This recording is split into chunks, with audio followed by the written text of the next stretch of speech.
Okay, guys, we just warmed up for 14 months. We did one podcast, and then we decided not to do that one. Then we tried another time, and we decided not to do that one also. So now we're here. We're in the first half. We got Steven and Brenden. We're over here at Canfield. Well, basically, like, we just want to hang out with you as much as possible. Yeah, so I'll drive down and hang out with you guys. I was going to say, second time we didn't even film anything. We just watched Messi videos. Yeah, second time, yeah. I think we watched every Messi video on YouTube. Yeah. But then we had a nice trail run, and we watched Champions League the next day too. That's true. I forgot about that. It's been 14 months. So this is version 3. So this is episode 5, version 3. So version 1 will not hit the public at all. Version 2 was not it was a dud. So it doesn't exist, yeah. You forgot to record. I was recording, but yeah, you didn't know. But it's a dud. It was deleted. Anyways, yeah. So we're at Canfield in Castle Rock. We have Brenden and Steven here. So yeah, we're gonna get it going. This is one of the only podcasts I've had where 2 people are on the show at the same time. So like Dumb and Dumber. Maybe that's why we've had to try 3 times to get it done. Yeah, which one is dumber? Yeah, which one is the dumber one? Let the audience choose. So anyways, cheers, guys. Cheers. Cheers. Okay, here we go. Episode Let's 3. go. 4005. Okay, let's get into the sponsors while Brenden pours us a beer. You need one? So over here, we have, yeah, I just drank that one in 1 second, but it was a light beer, you know? Yeah. Okay, so Crystal Whitworth Realty, she's one of our realtors, so if you're looking for a home, hit up Crystal. We have Ross Farms, Rastafari coffee, and soaps. So Ross Farms, 10% discount with the code in the show notes. So you guys each get a bag of coffee. Sweet. And Kellogg, because Kellogg was in episode 1. Yeah, he's technically not in episode 3. So yeah, get some coffee or soaps. So that's Adam Lewis, organic coffee and soap. And then where's that little? Oh yeah. So Ellie at Sacred Pines Massage Therapy in Fort Collins. So Ellie's over there. Hit her up. You get 50% off a massage, but also you get a free cupping, 30 minutes cupping, you know? Yeah. Like for the hamstrings or on the back. So cupping. Have you ever Kill, done that? you can have, yeah, I go over there all the time. Or, you know, for the spouses, could be maybe That's if great. you're looking for Christmas, like a little bit for Christmas or something. Yeah. Like you guys need a few? For Ellie? Yeah. And then these guys, we already did the ball signing, so you'll get to see the signatures later on. But in episode 1, they signed the balls. We did. That's our season 1 ball. And then a good update is this is episode 5, but now we're at episode 17 total. So pretty exciting. For everyone. Podcast is gonna launch in January. So guys, let's get into this here.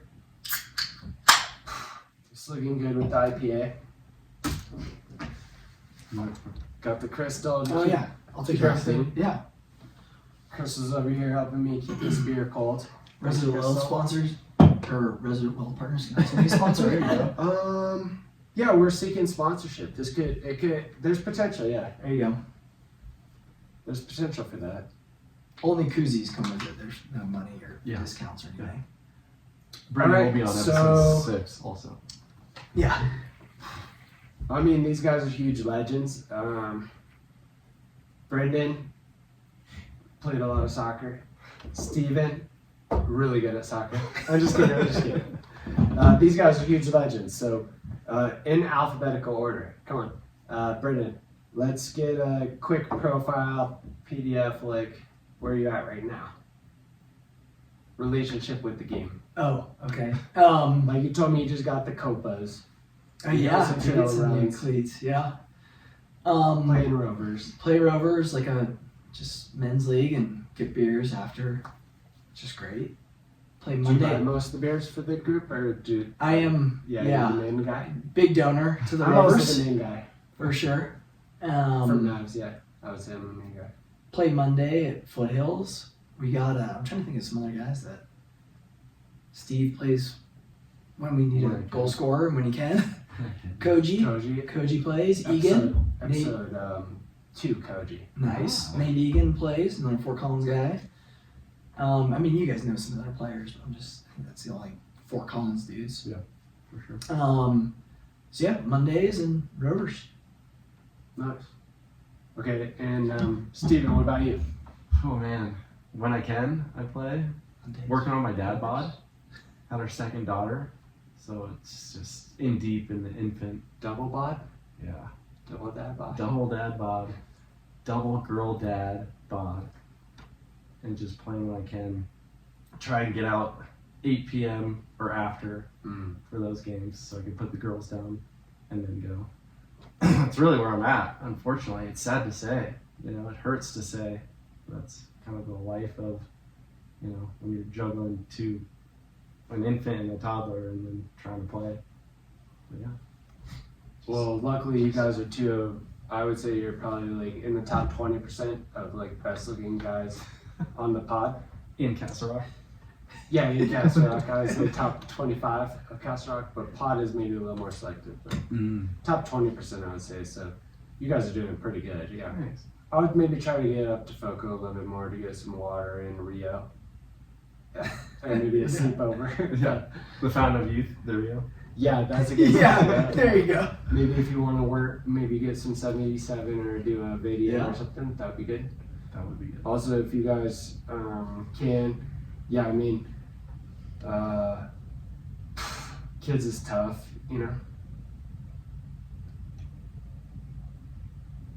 Do you Nothing know? you can do. Do you know? You're like, I don't. Not too much you can do about that, I guess. Yeah. Okay, so thanks for the intro. So, Brenden, we know where you're at now. Let's go back to the very beginning. And even when you were just like little, what are some of the earliest memories you have of the game? Yeah, the first go at this reminded me of something I wish I remembered sooner. My dad still played a lot. He played until he was like 45 in a men's league. Nice. So I'm like fighting for that. Like hopefully I make it You're to almost there. 45. I'm almost there. I'm pretty close. So I just remember watching him a ton. I mean, going to my brother's Nice. Arsenal team practices. So my dad was the assistant coach for them.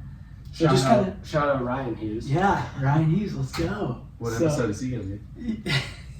Ryan, if you're listening, you can have Season an episode. 10. No, this is what it's about. So season 2. He can be season 2 for sure. Nice, cool.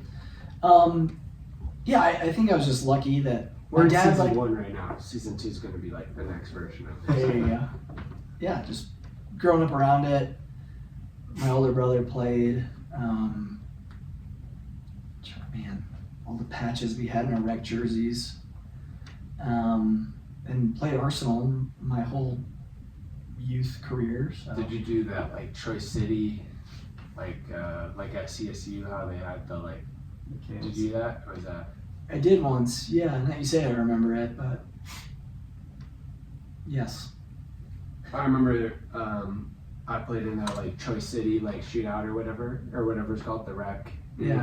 At CSU, and I made a slide tackle, and it was like the best slide tackle like any 8-year-olds made. But my goalie picked the ball, like I slide tackled it, and then he picked the ball up, but the ref didn't know.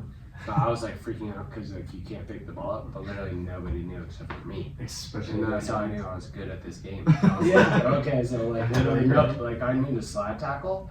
Nobody knows slide tackle, and then I knew that like the goalie was not supposed to pick it up at all. Nobody knew. Just punted it. There you go. Yeah, it reminded me of 3v3. That was That kept me going, like to be like, oh, I'm good at this. I know more. There you go. I Or, know like more. I know what's going on here. Yeah, you say things that make me remind me of other things. It's like 3v3 and going to watch my brother play high school, and that's where I saw you and I mean, gosh, I don't know.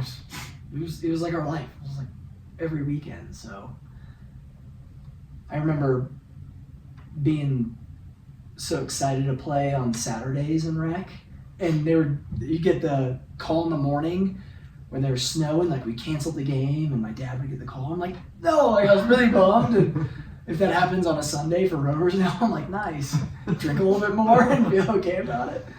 So yeah, those are some things that come to mind. No, we're not done. That's not it. Oh, But you were doing the rec, and then there's snow days and stuff. You were bummed. yeah, I just love to play. It's fun. But then what happened after that? Like, Oh, you want like the whole history from like you said Yeah. the first memory? Man, I don't know. You grew up playing Arsenal. I remember playing a lot of tournaments that were fun.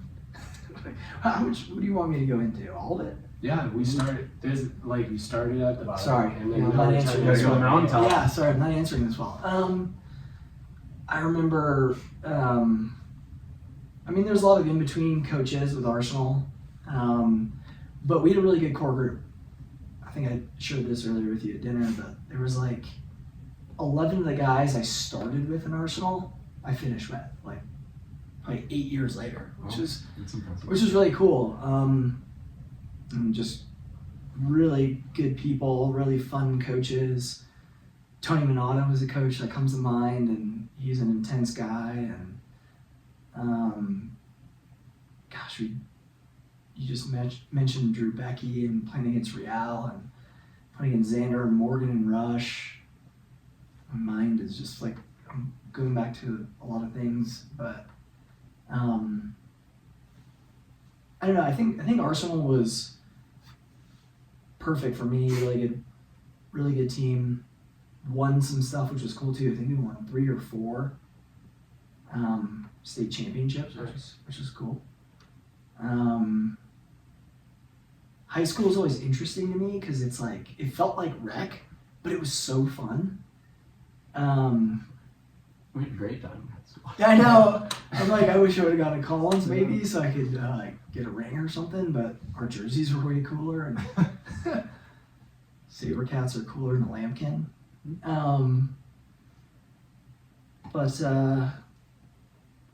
I'm trying to think of some. I don't know. Ask me more questions. Okay, that's pretty good. Let's go to Stevens. Yeah, Over sorry. here.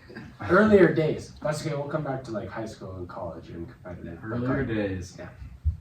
I mean, I didn't have the backdrop Brenden had, like the exposure. My parents never played. Lauren, my older sister, didn't play or anything, so it was like my friends in the neighborhood played. That kind of got me into it through school, and then so it's rec 3v3, and then got into Arsenal, and then I don't know who said it or what coach or anything. They're like, "Hey, maybe you're a little good at this," and then I started playing with you guys up a little bit. Yeah. And then it just progressed from there, and I was like, oh, this is my sport. And as you kind of progress through that, you just have to start making choices on what sport you're actually going to focus on. And soccer was just that for me. It felt natural, it felt fun, all my friends played it. And then, so I played Arsenal, and then it was like, I don't want to drop back 2 years. And so then I went to Rush, because they were way more competitive than my Arsenal team 2 years younger than what you guys were. And so found my way to Rush, and we won some state championships and had some great coaches there, and traveled a lot, got a lot of exposure just in the game, learning my game, and how to compete, how to play, and rely on myself too. And confidence, like building, is huge when you're at that age, and can make or break your kind of whole career, your coaches, your confidence, stuff like that. So yeah. Who's your favorite player to play with When I was when younger? you were younger? Ooh. The funny thing is, Tomas? Yeah. Yeah, Yeah. so Tomas and I, we were the center mids on my Rush team. We had a blast together. Yeah, he's a good player. Yeah. What about you? Kelly Roach. Nice. Kelly, if you're listening, you can get an episode. Yeah. Tomas, I mean, too. there's just a lot of good players, but he was just one where he made me look better because he Yeah. just scores. Right? Just pass the ball, score. So. Mm-hmm. How did you guys decide, like, if you're gonna play basketball or if you're gonna play baseball or like if you're gonna play soccer or something? What were some of the things that like made you choose, like inclinations, or why did that happen? Or like why did you go down the soccer route? I don't think I ever like. I don't know. I'm not overly tall. I mean, I'm 6'1", but I'm not like huge 6'1" where I'm like, oh, football is gonna be for me or basketball is gonna be for me. And I was like naturally good at soccer, and then also I just was drawn to it more. I don't know why. I don't know why. I can't really explain it. Because of the running shoes or what? I Or, don't like, know, maybe. fishes? Yeah, maybe. I don't know. Like, But basketball, I guess, free because shoes like too. I played basketball in junior high and growing up, and like football with all my friends and stuff. But like naturally, just drawn and committed to soccer the entire way. Maybe I could ask my parents like why I never went that way, but like it was just a natural draw to soccer and like full commitment. Like I didn't even bother.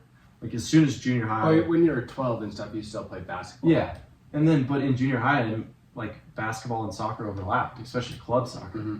And so I was just like, well, screw basketball. Like, soccer. After that, Yeah.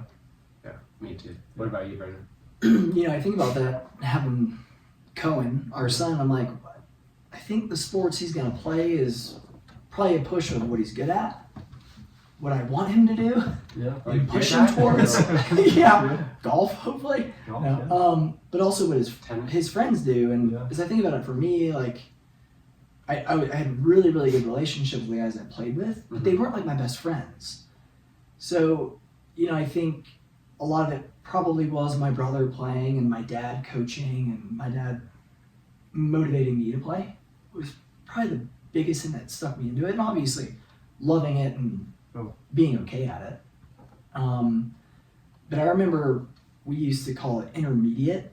It was rec, Yeah. and intermediate, and then you go to your club team. I was on the Catamount. Ours were the Kingfishers, and I would Dang, drive. that is scary.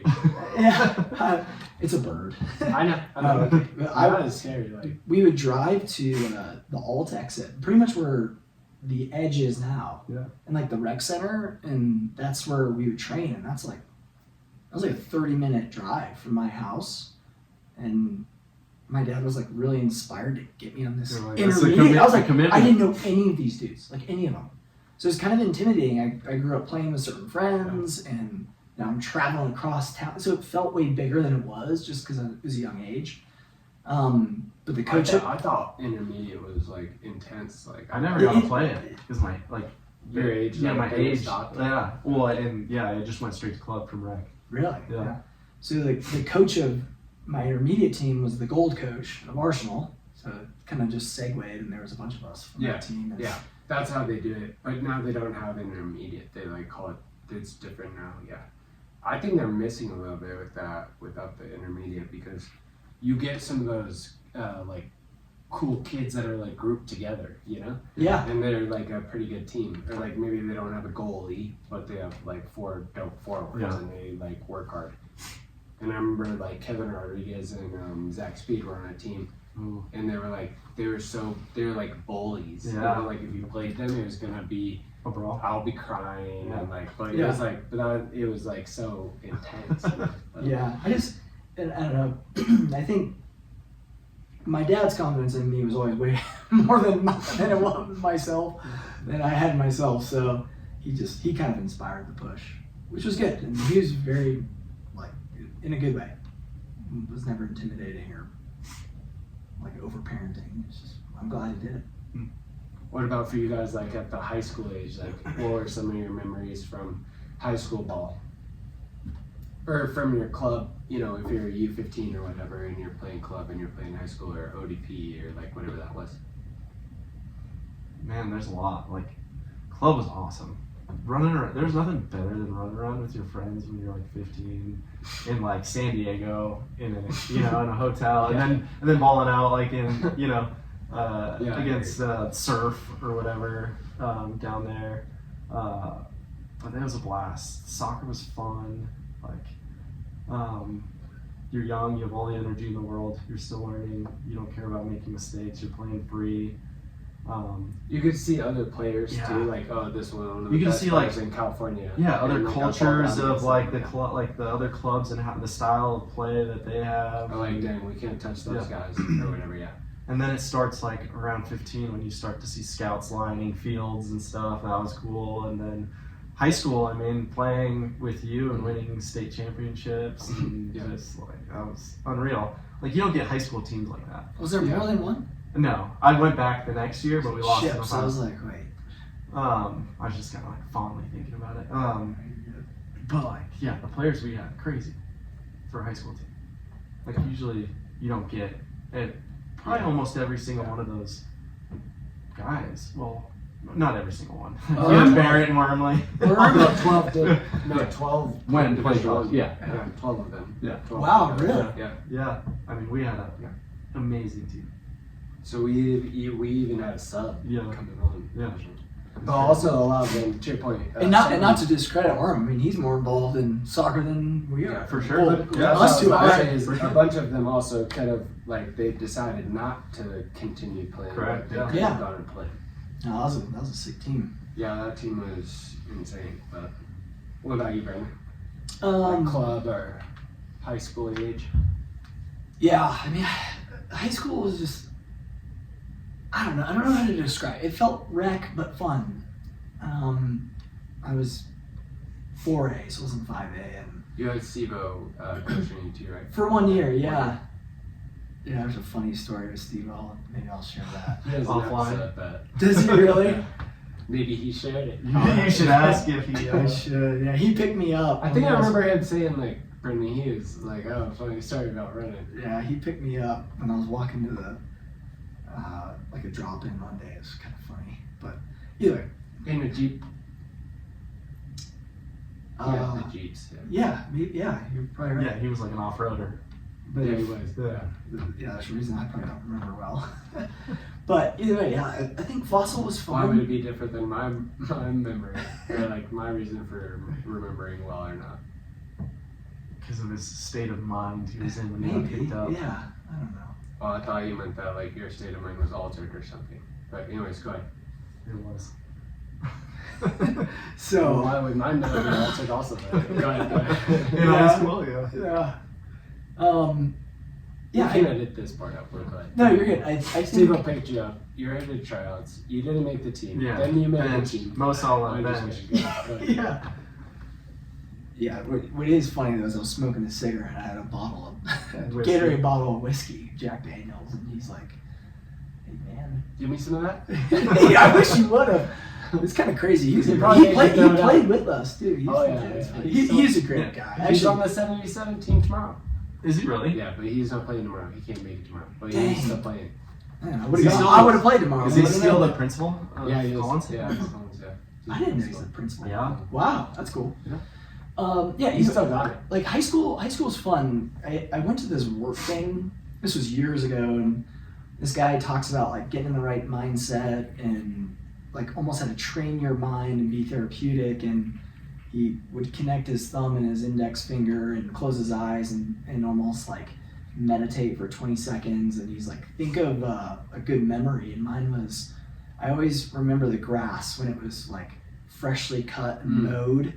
And I just remember that at Fossil. For some reason, that was like the field that came to mind where we practiced. The field we played on was turf. But so yeah, Fossil was fun. We had a good team, but it was just like, you know, you're playing with kids that are, you know, 15 and kids that are 18. So it never felt that serious. It really freed me up to just like have fun. And actually we had like a decent amount of fans, so like scoring in front of kids that you knew that like you kind of like that you looked up to. And I scored a big goal against Pooter, who was D1 at the time. It was like a preseason game, and we had like 1,000 people there, and it was like that felt important, so that was exciting at my stage of life. But I think probably the best memories were the regionals that we went to, the state cups we won, the Arsenal teams that we had. I mean, Tony Minato was a cool coach and just crazy coach, and got the best out of us. And then we had Dave Thomas that came in kind of our last years, and I shared this with you, but I think he he made me so much of a better soccer player. I'm so grateful for that. And honestly, like, it was just fun. Like I needed it. Like I was like, high school was weird. There's a lot going on, and soccer just like neutralized it in a good way for me. So. Nice. What about on your guys' way from from high school to college, or like from club to college, or from club to pro pathway? What were some stories, or like what were some experiences or ups and downs that you guys remember? Like I remember one, I don't know specifically if I'll like share it with the podcast, but I remember when I was with the ODB team, we were in like the dorms and stuff, but we were playing Cal North in the semifinal of like the regional championship, and then we played like a little bit of the game, but then there was like a lightning delay, so we had to like go back to the rooms, and then on the way back, like for the when the lightning was done, like I got to the game, but then I realized like I left my jersey, so I had to like sprint back to get my jersey. But I was like 13, but I was like crying the whole time and stuff. And then my coach like wouldn't let me like play in the game because like to teach me a lesson or whatever. So I was just like crying the whole time. And then anyways, I did get in the game, but we did end up losing the game. But then also I didn't like get picked for the regional team and stuff. So I was just like, got it, but I still forget things. Anyways, I didn't learn my lesson much, but that's what I feel like I was right there in that moment, but yeah, I made an error, you know what I mean? And even when I went back to the dorm, I still remember like I had set my jersey because it was raining, so I like set my jersey like on the chair to like dry, and then I grabbed my backpack to like go to the game. So anyways. Were there any ups or downs that you guys remember? Yeah, there's plenty, man. I did that in a state cup semifinal game. I forgot my cleats at home, and we're from Fort Collins. I played for Rush, so the game was in Denver, and I had to go back to get them. So I'm late to the game, and they benched me for the first half because I was late. And everything, and then they played me in the second half, and I scored 2 goals, and we won. But it was a so lesson was not lesson was learned that never to do that again. But it had an up, but that was funny just because forgetting stuff, especially when you live an hour. I was like, I learned my lesson. Yeah, I learned my lesson. You didn't. No, I was like, yeah, I did. Yeah, but no, I feel like one real downtime for me. It ended up being fine, but college when I was trying to transfer to DU, and Metro actually blocked me, and they made me. It was so weird at that time because I was having just like I felt like I was on the up in my career, and I was like, oh, this Division II school is gonna hold me back. I need to transfer, and in the end, it didn't. But at that moment, it was like devastating because they were like, oh no, we're gonna send you to an appeal board. And you have to appeal in front of a board of Metro State folks, and it's at this date, and like DU and St. Louis are telling me that like, oh, your scholarship, is only available for this time frame. And of course they push the appeal date to like beyond that. And so I was like, okay, well, I guess you're just blocking me entirely, and so then I'm just gonna be stuck here, and that sucks, and it's gonna ruin my whole like future. And it didn't in the end, but not knowing that in the time, it sucked. But yeah, I felt like that was a big one. How awkward was that with Ken? It honestly was. I thought it was going to be more awkward with Ken and the athletic director, but they were like fine. Like, I didn't hold any animosity. I played like it never happened, and they coached and acted to me like to play. Yeah, acted like it never happened, and all was fine. But yeah, it was like devastating to me, like to hold someone future back in it being their decision and then saying like, no, you can't. I was like, how can this be? But it worked out. Well, some of that has changed, like now it's totally you can't do that at all. But I also remember, and maybe you don't remember this, but I remember you had hit me up like, oh, Do you have any tips for like, because you're having like an upset Yeah. stomach like before the game? Yeah. But I was like, for probably a year, I was having like an upset stomach like before I played or whatever. But it wasn't like nerves or something. They kept telling me like I'm nervous. I'm like, no, I'm not. Yeah, Like it's I worse than played that. like 100 games in a row, like no problem. But I was having too much Gatorade or like not the right amount of foods. Like I was kind of picky before the game, like Same. the game day of like I don't want to be eating too much. I want to be feeling light or like whatever. Yep. But I remember telling you too of like, well, I saw a nutritionist. So I was Turkey like, sandwiches, turkey bananas. sandwich, and then banana. Yeah. And then I remember because he loves Gatorade. Yeah. And I was like, don't do the full, because I'll be at the Denver, in the training room. They have, like, the ice, Yeah. and the Gatorade, I'll be over there, just come back, more Gatorade. Yeah. And I was like, just do like half Gatorade. He's like, half a Gatorade. I'm like, okay, try to just do like only one Gatorade. He's like, okay, I'll try just. You're so old. You're probably drinking Red Bull. Well, the I was funny 1 thing year is- older. The funny thing is, sports science was not what it is now. Yeah, we didn't have the guidance. I know, it was but trial and error. That's for right. us. Like, yeah. but I also didn't know that at all. Yeah. And then now I'm like, what an idiot. Yeah. Of course. And then, but I was always superstitious because I did the same thing. Yeah. they're like, you have to eat I more. remember when he and I would Yeah. be sitting next to each other before every game, going to the bathroom. Yeah. Like, Well, just not Bring it nervous. No, not nervous. Just like Bring it in. just get it out. You know, you're gonna run for 90 minutes. Oh, for sure. There's something to it. Well, there's a I do think there's the everybody mental there's a side balance. of your Yeah, body there's a kind of balance to it, preparing. but Yeah. also, if you don't have the right things in there, like it's not. You're gonna work. screwed. Yeah. Yeah. And then boom, that improved. Then you helped, or like it helped you right away. Yeah. And me too. I was like, wow. And I was like, Eat. oh, this could be maybe this will work for you. And then boom. Imagine if we didn't do that, we'd still be diarrhea. We debilitated on the sideline. It's diarrhea. I think diarrhea can be on the pod, but Depends on your sponsors. anyways, that was another like kind of like low. Like I'm not even sure if I could get this Sustain going. this, yeah. What about for you? A low or well, I No, guess, it's just like along the way, like lows or highs or whatever. yeah. You reminded me of. Well, once again, I love playing soccer, but I never really knew what it was or where it would take me. Playing club, you know, we also live in Colorado, so it's like I want to snowboard, I want to have fun, and does college really matter? And then my dad or my parents were like, you have scholarships, like you need to go play. And I was looking at schools that I thought I'd go to, and it ended up not working out, which I was kind of bummed about. Which ones? UNLV was the one that I had a scholarship through, and I could see you out there.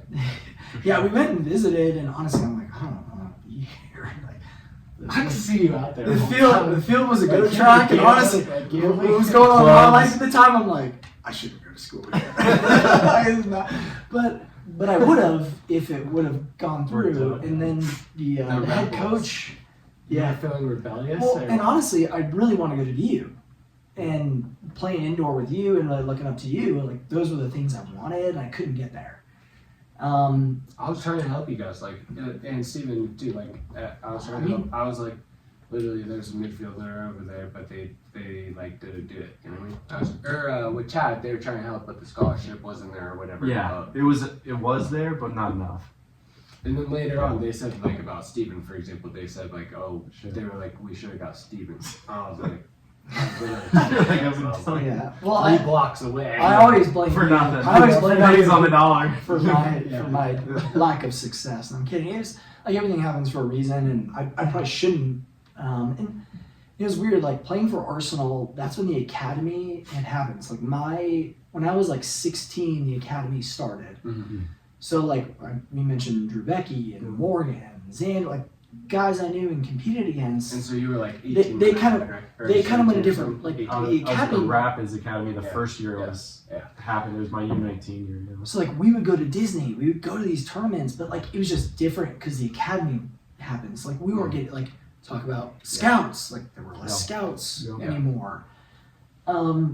So most of our viewing then went to The D2 academy. pretty much. Like it was like D2 is the look for any of our players. And I think we had amazing players, and there's nothing wrong with D2, but like It's like I thought I was going D1. Yep. I'm getting all the letters from D1.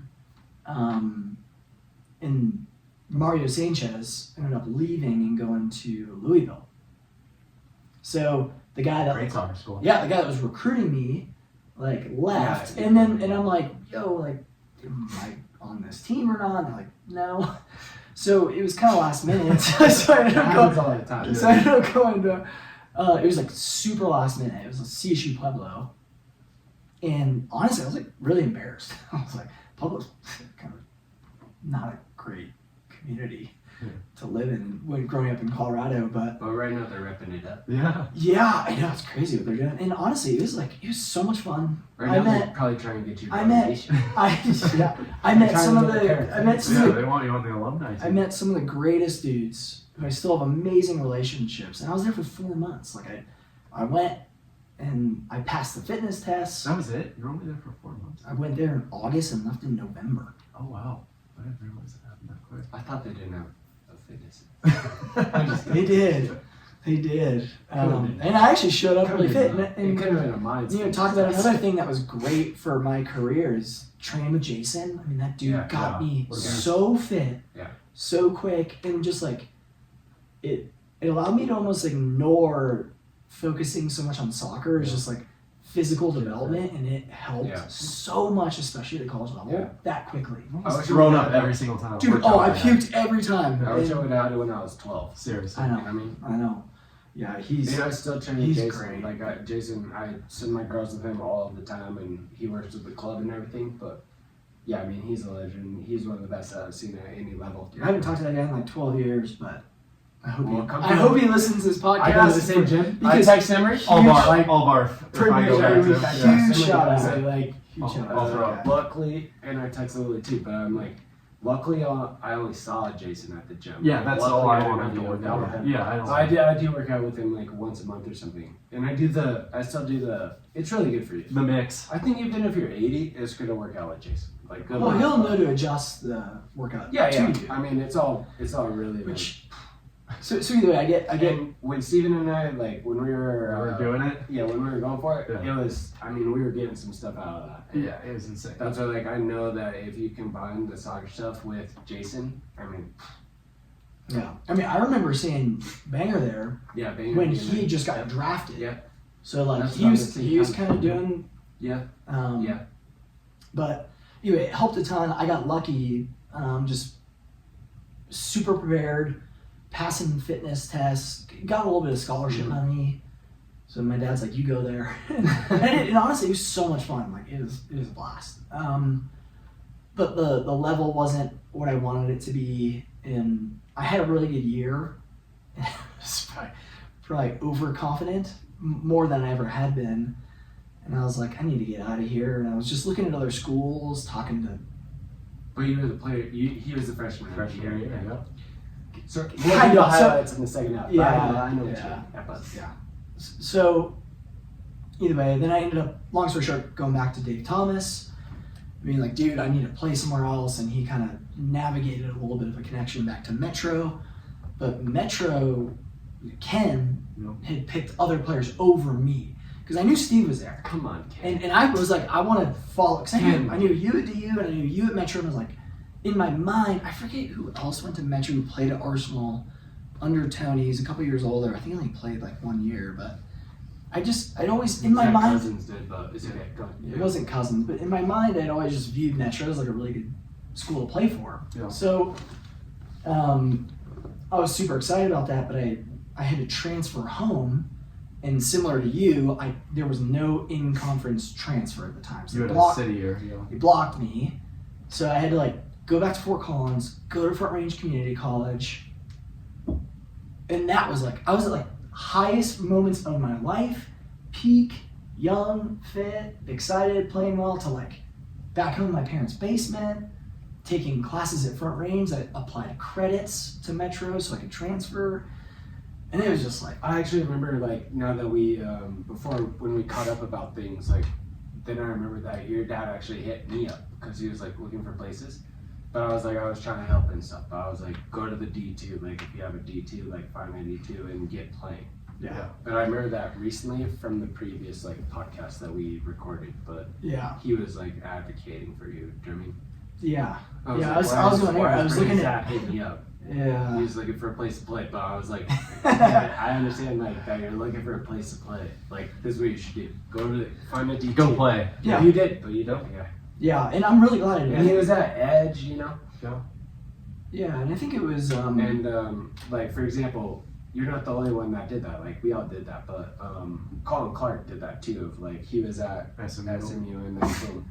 And I would go while I was 16. I was going over there, and Colin was just ripping it up. Do you know what I mean? Yep. Yeah. Nobody knew. He's over there just tearing it to shreds. Everyone's like, "This is the best player there's ever been." I'm like, "No, he doesn't even make it at SMU or whatever." But I was like, "Yeah, but he's really good, obviously. Yeah. Just can't fucking take his playing. notebooks. Can't take a notebook home." Yeah. What was that? Read Tuesday it. nights Yeah. at the edge of the drop-ins? Yeah. Oh, it and, was the best. and I, like Kelly Roach and I mean, they're like 10 p.m. drop-ins, and we go play, and it was just hard because I didn't have a team to train with, but I did.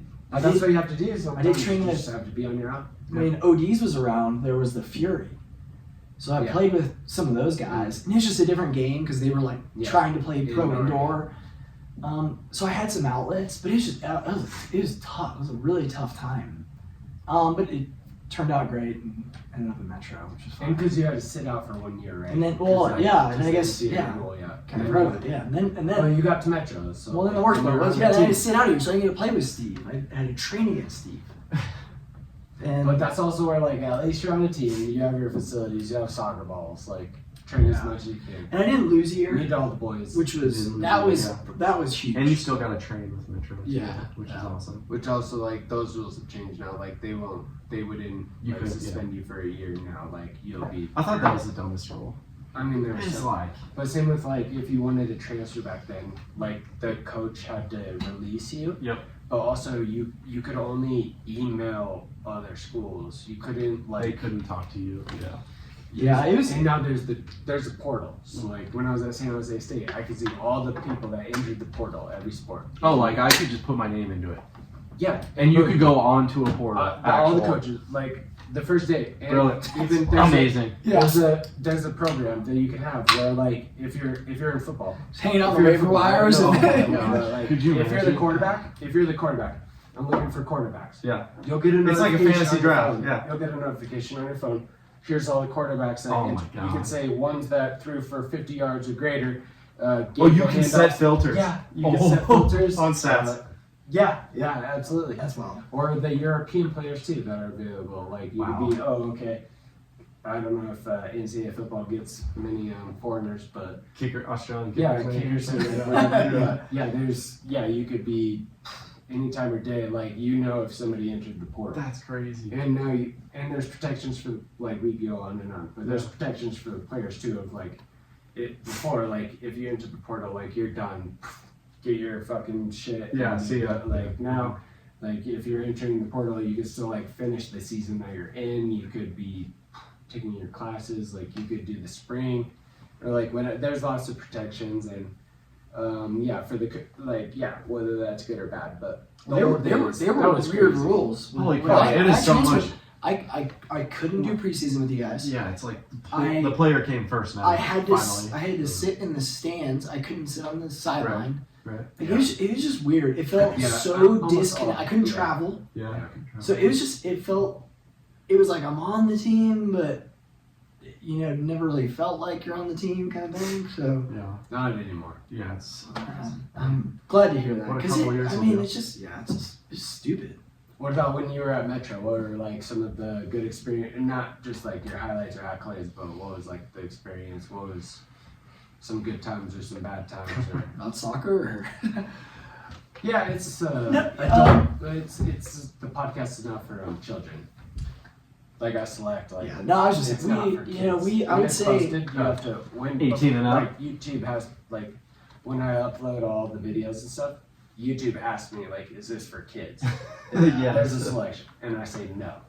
So I just to compare. I remember It's not for kids. It is not for kids. So I remember my some first videos are for kids, but this is not for kids. God. If you're an adult and you have a kid and you want to show your kid the video, but it is not for kids. It's not on YouTube Kids. Yeah, it's not for kids. Well, just for comparison aspects, I remember at Pueblo, CSU Pueblo, got lucky, scored a goal in the first game I played, and That is lucky, but keep going. yeah, I don't score a lot of goals. You do actually. What's funny is I chipped the keeper from like 30 yards out, and these guys are like, dude, you popped your cherry by chipping the keeper. I'm like, that's awesome. But I came back, and they were much bigger classrooms, like 200 person classrooms coming in, and one of the professors was like, I walked in late because we would party on Sunday nights. It was a Monday 7 a.m. business management class. And he was like, I thought you were 18 though. and so like I'm walking into this like coliseum, and I'm like, this guy Lily's calling me out, and I say, oh, here's Brenden Hughes, the professor. I'm like, oh shit, man, this guy's calling me out in front of everybody's like, scored the game-winning goal as a freshman. I'm just like, wow, like that felt cool. Like there was this like big man on campus kind of feel that they provided, and just being young and scoring at like a small school, the coach was so good to me. Brenden was like, see ya. And honestly, all of it, dude. I mean, literally, like there was two. I'm gonna risk it all. Two seniors. I mean, a huge reason who we'll get to the starting 11. I'm going back to the this edge. this guy Dylan Cook. When I did back to the CC edge. We talked about like a memorable experience. Our Arsenal team played CSU Pueblo as like a scrimmage, and we beat them. Oh yeah. And Like I just remember having a really good game, and their star center mid, who's still a great friend of mine, Dylan Cook, you guys know him. Mm-hmm. He's like, dude, you gotta play here. Please play here. So I did my tryout there, and he's like, you gotta come to the school. Like, he sold me. The guy should be in sales. Like, he literally is the reason I'm there, because he's like, you should come here. You will play every game. I'm the captain of this team, and I'll make sure you play every game. Dylan, And- if you're listening, you should sell my podcast. Your sponsors. But Season 2 is gonna be great. But seriously, and it, To the kinda, moon. it felt okay because of the starting team, 8 of them were seniors. Ah. Like, they were all leaving, so it made sense to me too. Like, time to transition. I just remember calling the coach. Like, this was December, 2 months after the season, and he's like, "Hey, buddy, I'm gonna increase your scholarship." And I'm like, "Yeah, I'm leaving." And he was like, "What?" So, and then Taking my talent to the He's edge. like, never mind. but like, Leaving your cell phone number. But I think you ask about like good experiences at Metro and fun. Like, there were so many fun times and so many amazing things about Pueblo. But like Metro, the intensity was so much higher, and our training was unreal. Like, we were harder on each other than in any game. Grody, Yoder, psycho. Like, and I loved it. Like, it made it so much more fun to train. Steven's always so level-headed that you never really got that out of him, but like these guys were, and like the level of play with Steven's always the highest, but these guys would be on you. If you miss a pass, like, you felt like you're gonna get abused. So to me, it just, like, the intensity is what I wanted. I mean, playing downtown Denver, our setting was unreal. Like, I didn't think our field was the best, but I think our setting was one of the prettiest.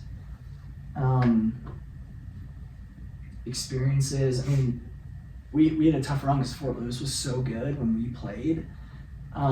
We lost to them in the RMAC final, so we played them in the first round and lost to them again. And they won Division II that year. It's like we were really good, and we just we lost to them 1-0, and they beat the team in the final like 4-0. And it's just, so I don't know. It's just, the level was so high. The players were awesome. The experience. Maybe we should have all gone to Fort Lewis. Should have. That was Jeremy Gunn. That would have been awesome. Yeah. I think they won 2 years of 4 years. They won 2 of 4 that I was in college. Like, literally the best coaches I've seen is Gunn and Odie. Yeah, Those guys were doing the national anthem, and there was one American on their team. I'm like, what? I mean, they're all German and English. Brazilian, English. Yeah. I mean, they're great. Yeah. They're super good. No. Sorry, Okay, I thanks. talked. No, that was good. Okay, Steven, how about you? From like club to college to pro, what are some ups and downs, or like what were some memories that you have? Oh man, that's a long span. Like You know what I asked about my pro career? we'll get into it with the highlights. I'm still working on it. So Yeah, why don't you But you know, we yeah, were, yeah. like brainstorm a little bit, but go ahead. Club, Or like college recruitment or the pathway there. it was Ups and interesting for downs. me. Yeah, it was definitely a down for me because what happened was my grade wasn't my playing year. Mhm. So I don't know if it was Yeah. FIFA or whatever rule came out where I was playing with like Jeb and them, Yeah, and then I had to go down a year to play with my Mhm. year, not my grade. they did change it. Yeah. Yeah, so when they so I was like playing with like Raimundo and Jeb and them, and then they came out with this rule, and Rodrigo and I, do you remember Rigo? Yeah, I do. Yeah. I do. So Yeah, him and I were the actually- same grade, same age, but we had to both drop down because we were both on that team, that rush team, and there was the only With like Oida, Jab. yeah with Awida, Jeb, all of them, like Jaron. Yeah. And so we had to drop down to the lower 89-90 team. And when we were getting recruited, what happened was scouts thought we were a year younger than what we were in school.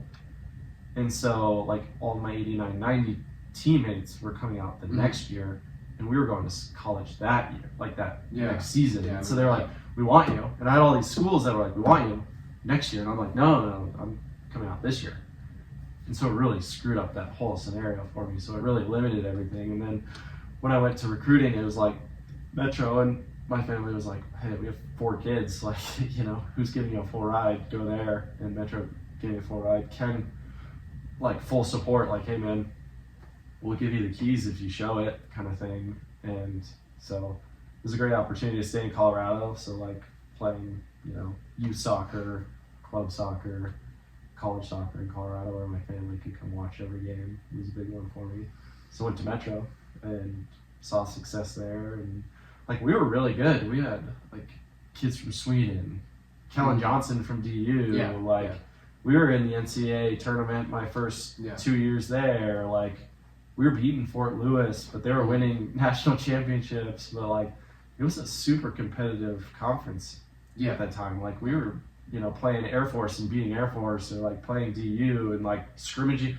We played in the Rapids Stadium against the Rapids team. Like we were doing well, and so like it felt like a good environment, and had a lot of fun there, a lot of success. And So why'd you want to leave?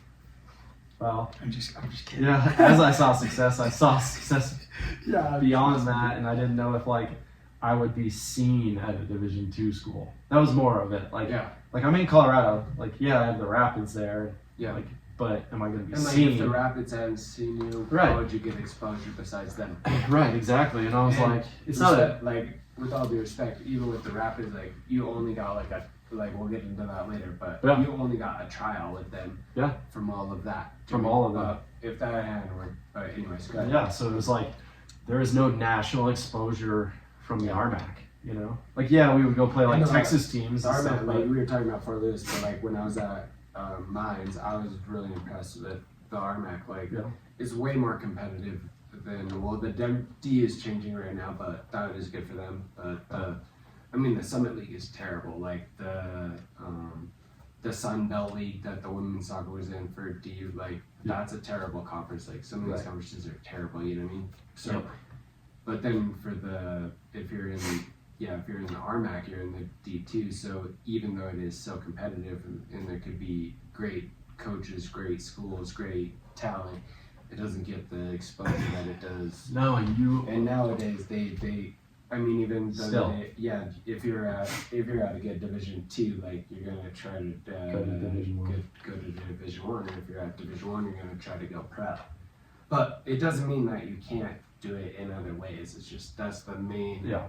wave. And that was my head space, right? At the time. And for coaches too. Well, that's the main- coaches, yeah. Why would you even go that low when like you have so many players in Division I schools, and even the bottom tier Division I players, you're not even taking. Yeah. And so you're taking top tier Division II players, and so that was my headspace. I was like, you know, I need to transfer elsewhere, but And I know, obviously like, stay. Well, I mean, that's how I felt transfer from Pueblo. Exactly, yeah. Why did I stay Division Yeah. 2? with Gunn, I think they're And it was stupid. one It's of the just like, stats that Gunn has is that he's won a Division 2 national championship and a Division 1 championship. So like as a coach. Yeah. But only 5 coaches have done that. So even there, it's like if you're a D2 and you won the Division 2 championship, like the chances of you winning a D1 championship are like not that good. Yeah. But obviously that's what you want to try to do is like get division. But even there, it's like if you make it up there, Yep. it's still gonna be really tough.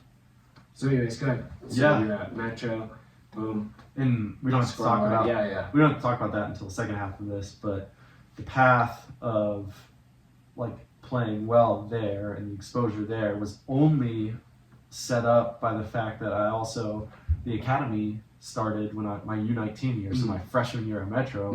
And so I chose not to play for Rush and chose to play for the Rapids Academy team because Brian Crookham was like, hey man, like, you should play for this academy Because team. then boom, And you could be a homegrown. Right. Like whatever. yeah, hey, like this is a really good opportunity for you. You should pursue it. And he was the coach, great mentor, and like we had an amazing team. Like we had Alex Sternazzi, we had Ryan Kwalik, me, Zach Paul. Like we had a really good, and we smacked my old Rush team 6-0 in our own stadium. Like it was crazy. And so that was a great move to just like supplement my college playing time with, you know, a new academy experience. And that whole like environment was so interesting because like everything's like paid for and like the teams you're playing are all supported in different ways and traveling every weekend and just the structure of like all you have to do is chip it over the top to Charnozy. Yeah. And he's on the he's fast as shit, yeah.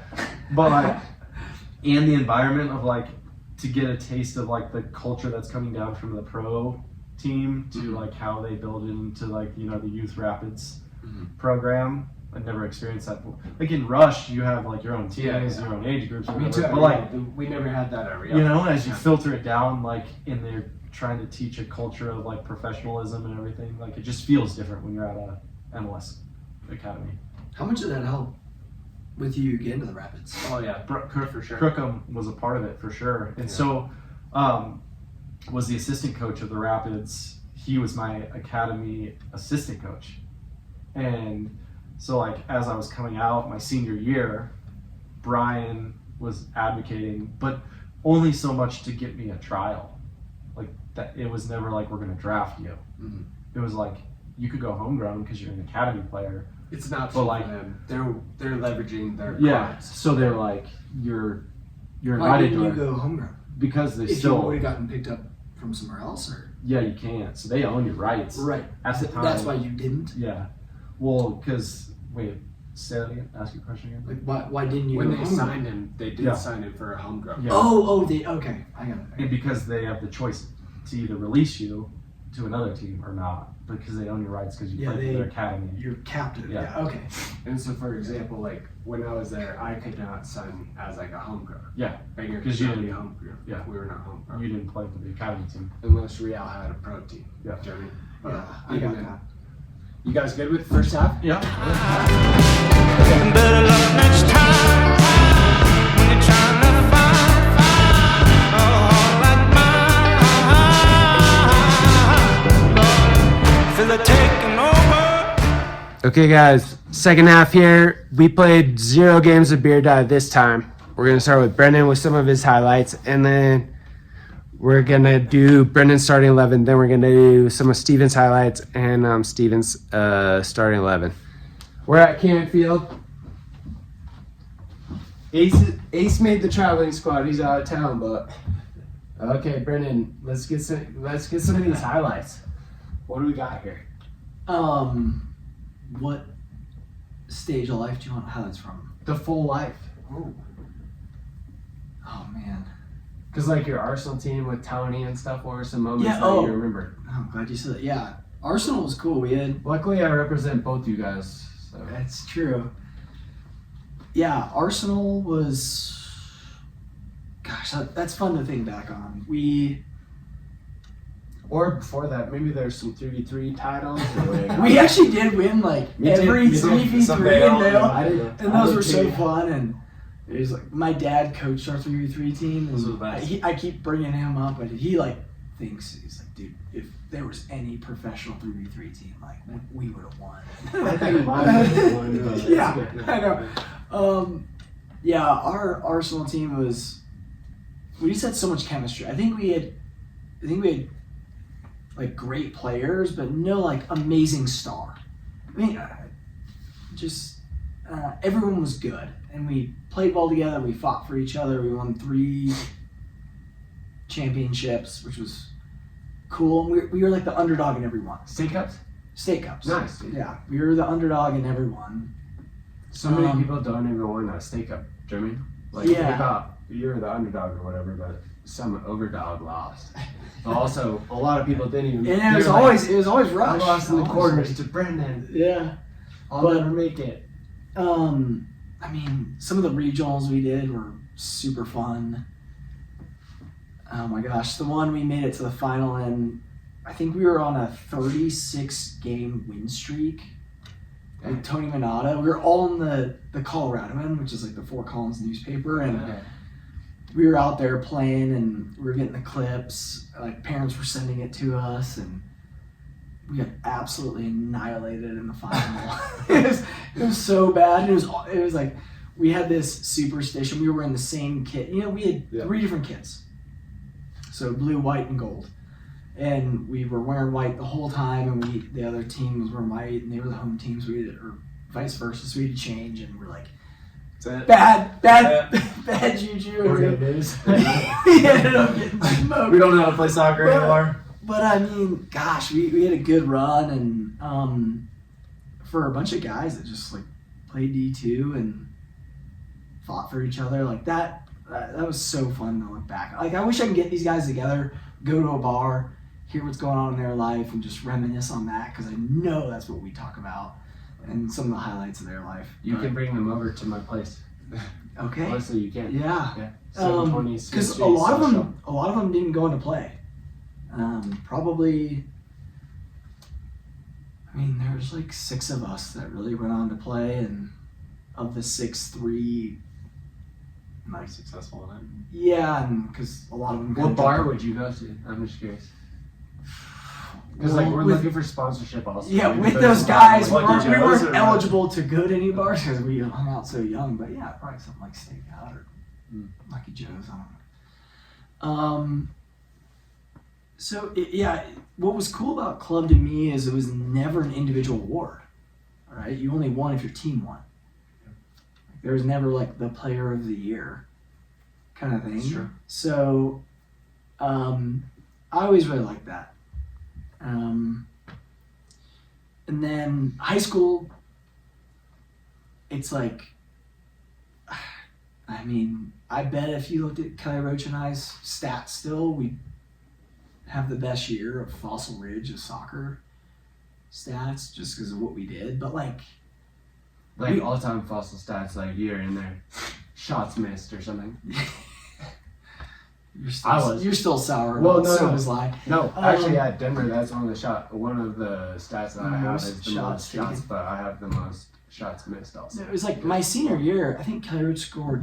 Can't miss I'm that. actually. you, yeah. I bet you could lose that. Back to you, yeah. I bet he scored 27 goals. I had 16, and I had 14 assists. And I don't know how many games you played, but it's 4A, so it feels kind of wreck. But as I think about that, I'm like, I don't know how many other people would have those stats. Yeah. And we didn't win anything. So to me, it's like I don't even care about that because we didn't win anything. But it was fun. I think. Gosh, and it's like it's so frustrating too. 'Cause I feel like we played at a high level, and I think we had really good teams. But after Arsenal, I never won anything. Like at Metro, we didn't win anything. But at Pueblo, you were the player of the year. It was.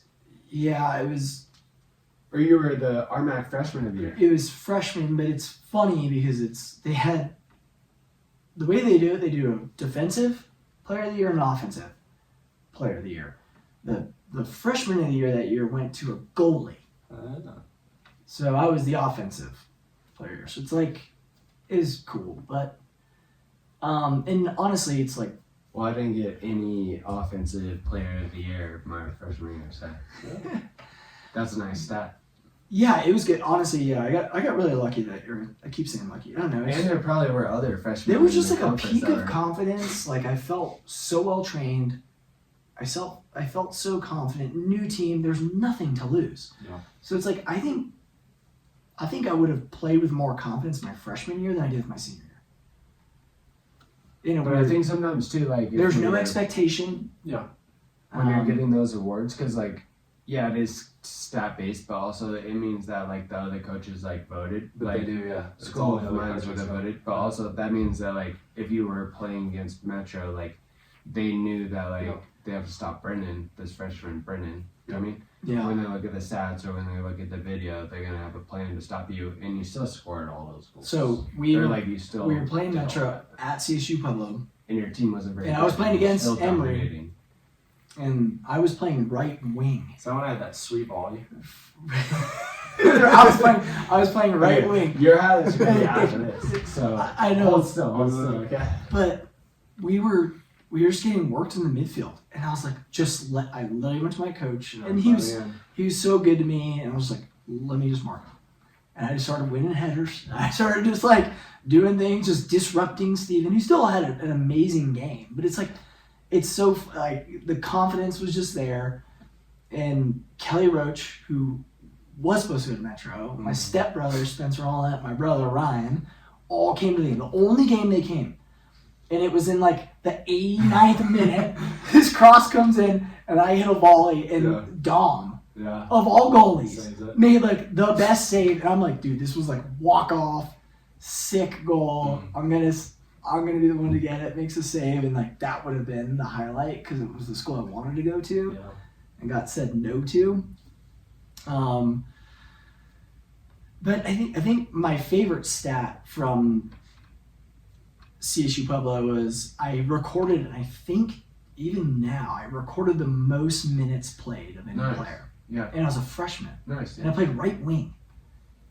So it's like I was an all conference player and freshman of whatever. But it's like just being on the field mattered. The coach is selecting you. Yeah, but no, I just like the minutes played. Like that to me was important. That I is was literally fit. I the never coach. injured. That is literally the coach is selecting you. Oh yeah. Like Yeah. that. But, Sorry, I thought you You're- were selecting me for an award, but yeah. No. You were available for selection, and the coach selected you. That's just what I'm most proud of. Like just being able to play, being fit, being healthy, energized. So I had that stat at Denver too. Before, like it got broken later on, but for several years, that was like one of the stats I had broken was like the most minutes played like at Denver. yeah. So there's this team on That's Monday like night. That's all the they all wear the All the CSU people that- Pueblo shirts, and I just give them a bunch of shit. I'm like, man, you guys play at CSU Pueblo, team sucks. And they're like, what do you know? And I'm like, dude, check my stats. Look me up. I'm You proud said of you it also. link? What's that? Earlier, you're like, it's probably online somewhere. Yeah, You see that's him right. link, Yeah, you that's see him right. link. Oh, don't worry, it's all on. I found it somewhat recently. And then with Metro, I mean, I got good awards, but never like amazing awards. I was like all region. I made all conference teams 3 to 4 years. I think it was more of like there were some big goals. Not everybody makes all conference all the 3 years. Only the all conference for that whole conference. So. Yeah, but who And the you're gonna hear from next? is- And also from the 12-year-old, not all the 12-year-olds go and become freshman of the year and then make 3 out of 4 years all conference. Yeah, I just Just I think he's my like, I have no stats. I think my game I was know. no. I think my game was. I think my game was. You played consistent. downplaying Yeah, he's downplaying. You had it. 4 awards. I think my game was consistent, but it was never flashy. He's downplaying.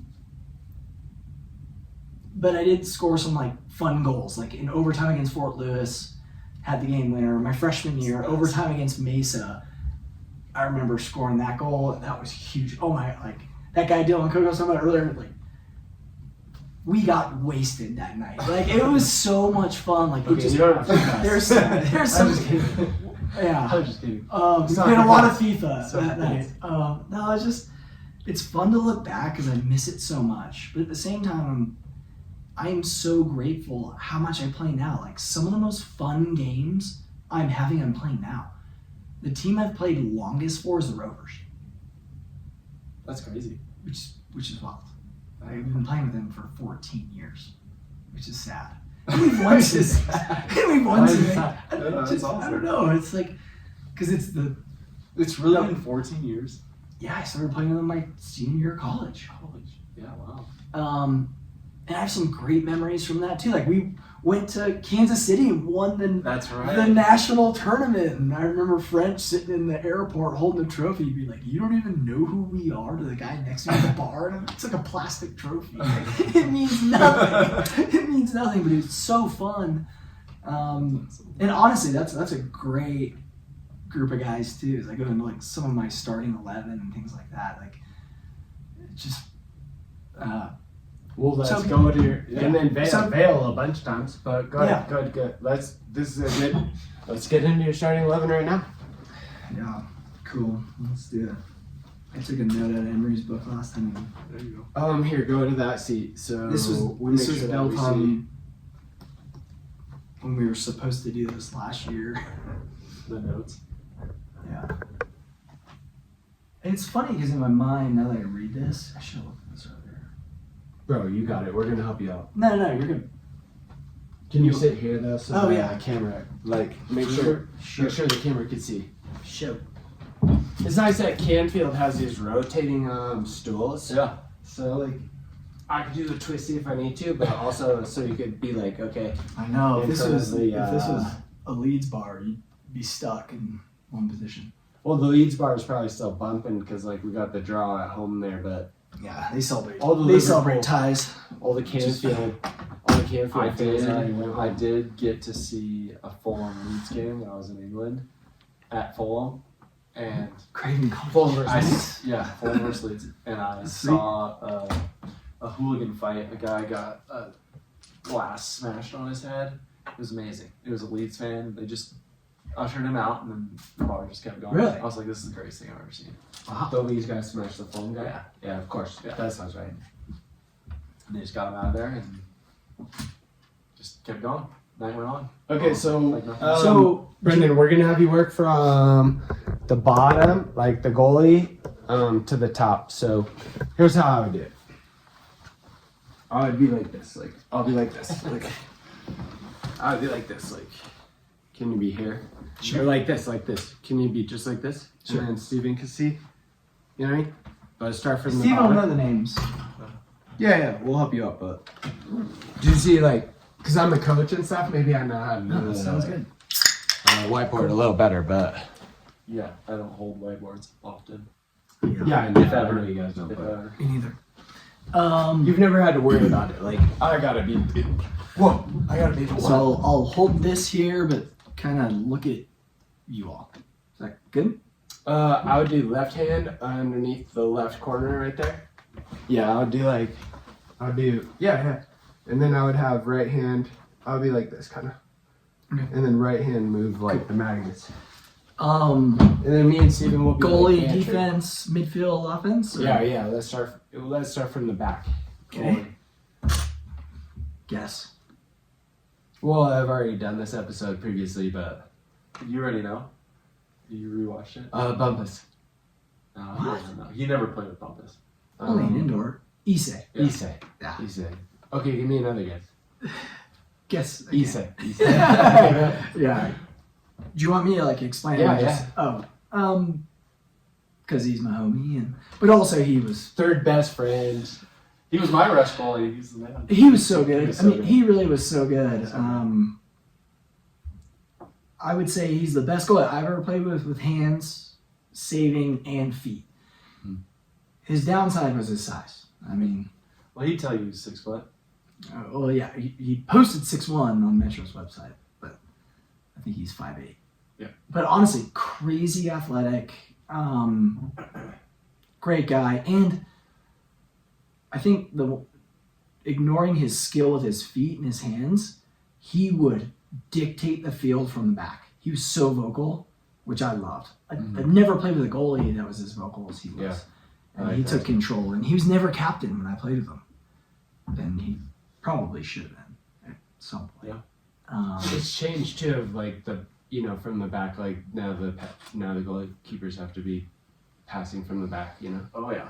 Yeah. So my formation isn't the formation I love to play with. It was more just trying to fit the players in. And I also, the guys I'm putting in here, I hope most people know, and some homies versus like top talent I actually played against or things like that. Mm-hmm. But this is yours. Yeah, but the formation I did choose, which is one I very rarely played. 4-4-2. No, was a 3-5-2. Mm. So I like 3-5-2. That's it. Left. Yeah. So Pat Laughlin. Yeah.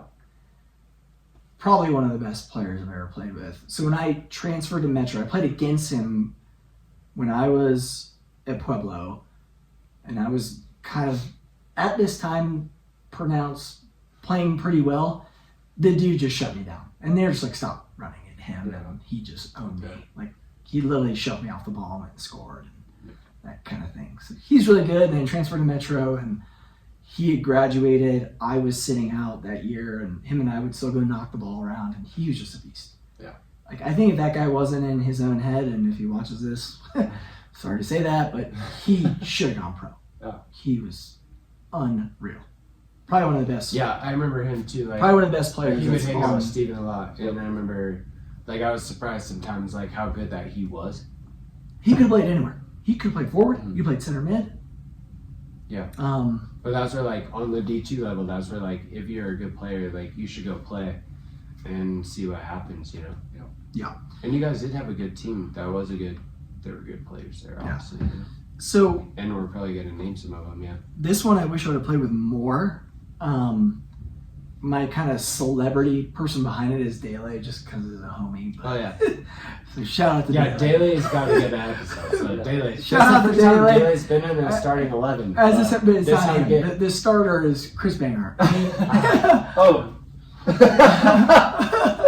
Well, of course it That's is. what I'm saying. The but- celebrity behind it is Dele Shalom. Well, But Chris owns the company, so it's Chris is he's just co-owner of CCA. But I Dele, wish I Dele, wish I if could you're play with listening. him more. Would I feel like I lack most playing the game now is a center back who can keep possession, strike a ball, defend comfortably. It just feels chaotic. And Banger does all of those things. Like he's so good. Yeah. And I never got to compete against him. I've just got to you play don't with him want for to. fun. And even just seeing that side of him, how good he was, it would be fun to play against that guy in a college game. Yeah. Or with him, right? And the other one, this was my co-captain at Metro when I was there, and it was Andrew Mejia. I'm glad you chose Banger, but Dele could sub in. Dele can sub in, yeah. Yeah, for sure. And Dele can still get an episode. Banger already had an episode, but go ahead. Andrew Mejia. Mm-hmm. Beast. Total beast. I just feel like he got better every year he played. The crazy thing was, on our rush team, he was the smallest guy when we first started, and then he became the tallest, strongest, fastest. Like, it was insane. I feel like he's just a weird physical specimen. Like he doesn't need to run, but will go run a 10-minute mile or a 10-minute 2-mile in the Cooper, and like wouldn't train for it. Yeah. And he kept the ball. He'd score goals. He'd save goals off the goal line. I don't know. He was. You still play with like Harpo's too, right?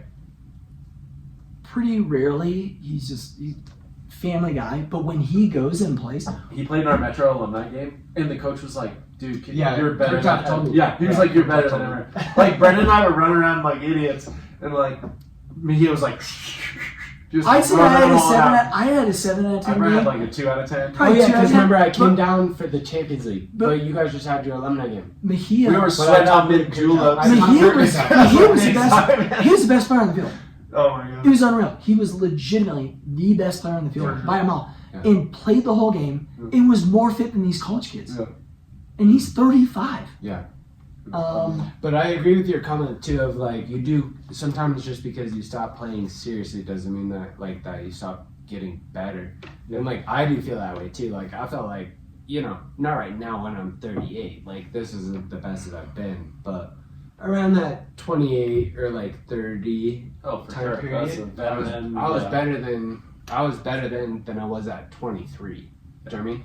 Because like if you keep playing, you learn more and you're like stronger. You know what to do. But go ahead. I think at least but also, for my style of game, you just have to keep playing. I kind of lose some nerves. You don't expect much out of yourself, so you go have fun. It's so much different than these college games that the expectation's high. Don't screw up. It was a lot of players' mentality, sadly, and he just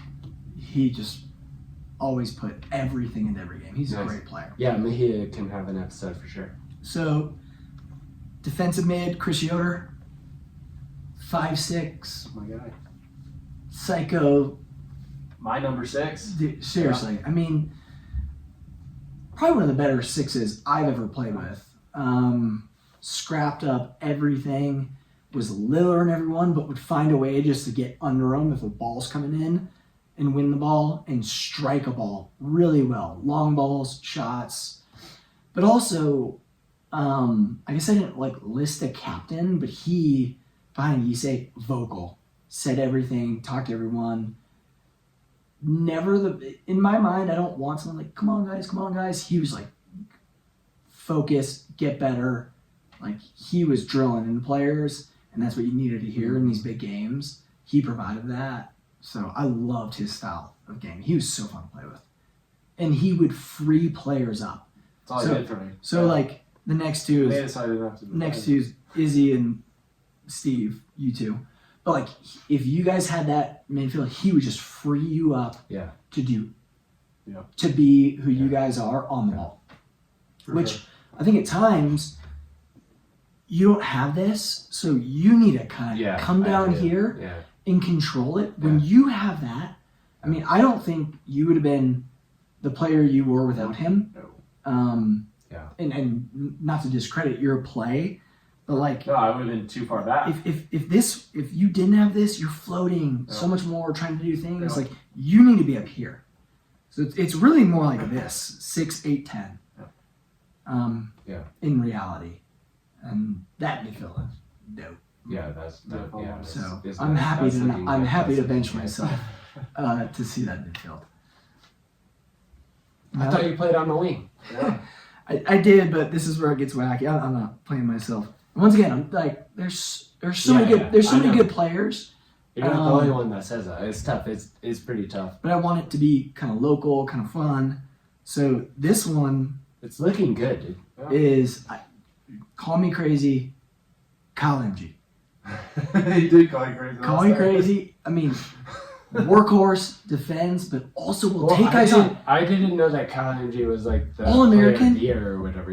All-American, 2-time All-American. I had no idea. At Regis, he probably should be more in here. He was in there when but I played. When I played with him in club, he played wing. And his foot skills are actually surprisingly, for how gangly he is, really good. I have him on the field just because of chaos. He literally disrupts the team. If you're the other team and you're if you're the coach, he's gonna go put pressure when nobody's putting pressure. If you're the coach, team is gonna be like, the fullback is gonna be like, why is he putting pressure? And now he turned it over, and now we have the ball, and we're gonna that's what you're looking to do. Well, it's how do we account for Steven? How do we account for Izzy? He's gonna run back all the way to make a tackle. And you're like, that's why you're on the team. They're like, I have no fucking clue how to account for MG because you don't know what he's gonna do. So it's honestly, it's such a wild card, and he's the worst player to play against, and an amazing player to have on your team. I mean, we joke, but the three of us, when we were dominant, MG. He was just going all crazy, and we were just passing in triangles. It helps. I didn't know that. I didn't know that he was an All-American and stuff. So, anyways, Kyle, you can have an episode, but Before I that, love the Aaron Collins thing on Reddit. I never knew that. I never knew that. Yeah. I He love was- an MG episode. He was an amazing college soccer player, and honestly, he still plays with me at a high level at Rovers, and he's like taken over Rovers at a big level, cares about it a ton. Yeah. Like he's so involved in this stuff, so soccer means a lot to him. Yeah. MJ and I had such a funny story in college. So we were playing in the Army tournament at home. Yeah. And it was raining, and I But he scored. was at Regis, right? Yeah, and so I big rivalry game. I score a free kick, and I go and I slide and I like celebrate in front of their fans and kind of like do a pose slide. He scores like 10 minutes later and mimics me. Like, The exact same- he does the exact same celebration. celebration to the same. He's just such a cock, but it's great. Like, Oh, we banter about it so much. Yeah. And we have pictures of it. It's amazing. Yeah. Oh, you cocksucker. and also, he's a homie. He's like one of my best friends. Yeah. Like, Yeah, I know he's a homie, but I never knew that he was like an All-American and stuff. No. I never knew that. honestly, if you come train with the Rovers, like he's consistently one of the better players that trains. I think he has hard Sundays because he goes hard on Saturday. But like when you train with him on a Thursday, he's really, really good. But in our semifinal game with the Rovers, he had 2 goals a couple weeks ago. Like he's still got it. So, I know what you mean. but I know what you he mean. can't pass the ball further than 30 yards. Not a lot of people can. Well, giving up. Yeah. Next one. I'm trying to figure out kind of how to place them, but I'll put them more like if it were a 4-4-3, 4-3-3, like that's what we played at Arsenal. Jeff Westra talked about this guy a lot. He's probably one of the nastiest players that never did anything just because he didn't want to, but he was unreal. Like he was kind of that age gap. Played with us, but he was an age lower. So he's getting recruited by Stanford, Denver UNM. was recruiting him, yeah. I'm not gonna lie. This guy he reminds me a lot of you, how you would go juggle the ball, film videos of you doing it type thing. Well, we didn't have film back then. But you do it now. I do it now. Yeah. All the But, time. but like, his dad built him a wood-framed goal in his backyard, and he would create moves, and he'd call him the Chubba. Like we call him Chubba. That was his nickname. And he had his own moves, and he'd pull them off in games. And Rush, Real, everyone was like, "Come to this account. Like, what are you doing?" Like he was. If there Just were, no if admission there to was it, the or what? player of the year, he was the guy at our age group. He was the best player by lengths. He's so freaking good. And then just decide not to. He wanted to play basketball because in the winter he played basketball, and his dream was to go to Duke and play basketball. And he was good, but like way better at soccer. His dad was some type of like doctor / vet, so he's now a dentist. Like super successful guy. He's like, I just want to go to CSU and follow this passion. And I ended up when I transferred and I had that year out, I was playing with Dave Thomas, and like it wasn't the Mavs, but whatever team Rourke and Dave Thomas had. And I played with Jeff, and it was fun because I was really good. I'm playing in the men's league. Jeff was still better than me. It is like what? That's why Jeff's on your team. Yeah, I'm like, what the fuck?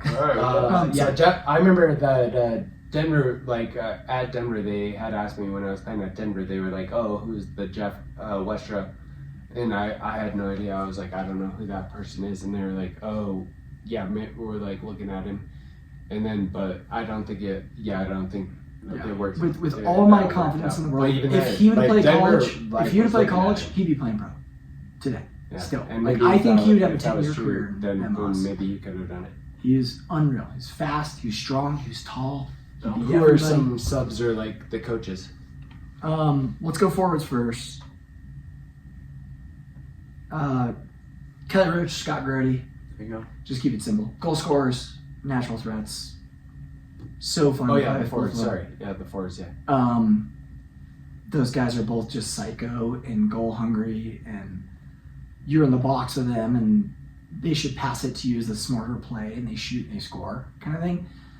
Both just amazing. Scott was player of the year when I played with him when we made the tournament. And Kelly, just growing up with him, like he should have played at Metro. He also had a crazy successful career. Yeah. Super good player. Bummed he bailed when he did. Do an episode with him and tell him I said that. He probably won't text me back. Yeah. I know, I haven't talked to him in a while, and he was like, yeah, either way. I think the two forwards, like, if you're just forward by yourself, like, I think it's nice because, like, you're the only forward and nobody, like, you're probably going to play the whole time and maybe you'll score the goals. But I really like the two forwards, like, that work together because, like, if you're a hungry forward and the other one is hungry, like, you'll get an assist, like, and then boom.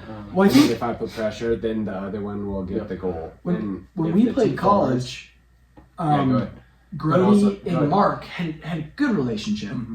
But I think if Kelly went there, It would have been better. it would have been different. Yeah. I'm not saying it would have been better because Mark's an amazing player, but like they're both so tactical. I would have been curious how it would have seemed. So I played longer with Kelly. I saw him score more goals than Mark, and I think I really like Hirschberger. Maybe he should be an honorable mention. I didn't really think about it, but my honorable mentions are Alex Nass at the 6. So I played Arsenal with him. He played at Mines. Yeah. He was a baller. Yeah, He I came remember. to Arsenal. That's what I heard. Like, I haven't Brazilian, met him, but didn't speak English, and literally learned English in like a year. And he was, so we didn't have goals that were framed. You'd use like the peg goals, like the 12 by 12 or whatever, but like post them in. He'd take shots and hit the goal over and knock it over, and Tony Bernardo would be like, oh, that's so sick, I got a Brazilian guy on my team. But he really was like that dude. That was nasty. So I would go Alex Nass as an honorable mention. There's like lots of Rovers guys I wish I could throw as honorable mentions. I just didn't see them when I got to play with you guys. Like I wish I could see Stan when he's playing at SMU.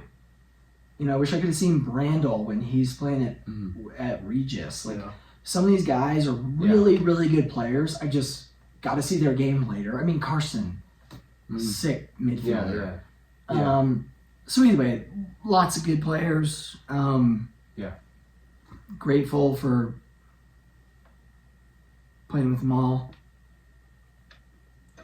Honorable mention me. what about the coach? Yeah. But who's the manager? Or, like, how would you? Yeah, I mean, Dave Thomas. Nice. For sure.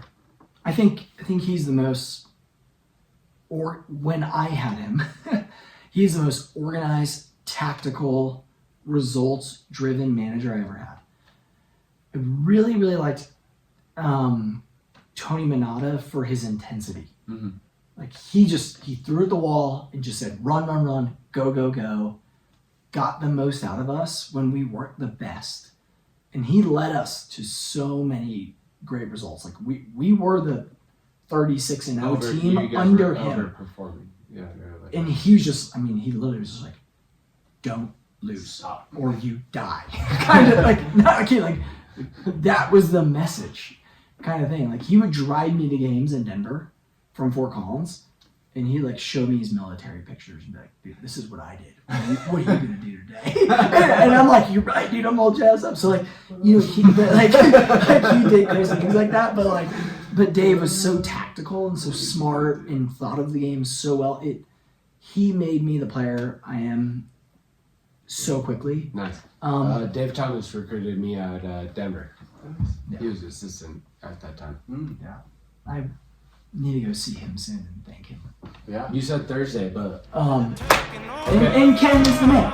Ken's the man. Ken's the manager, or like Ken's the man. he's on the board. GM. Ken's the man.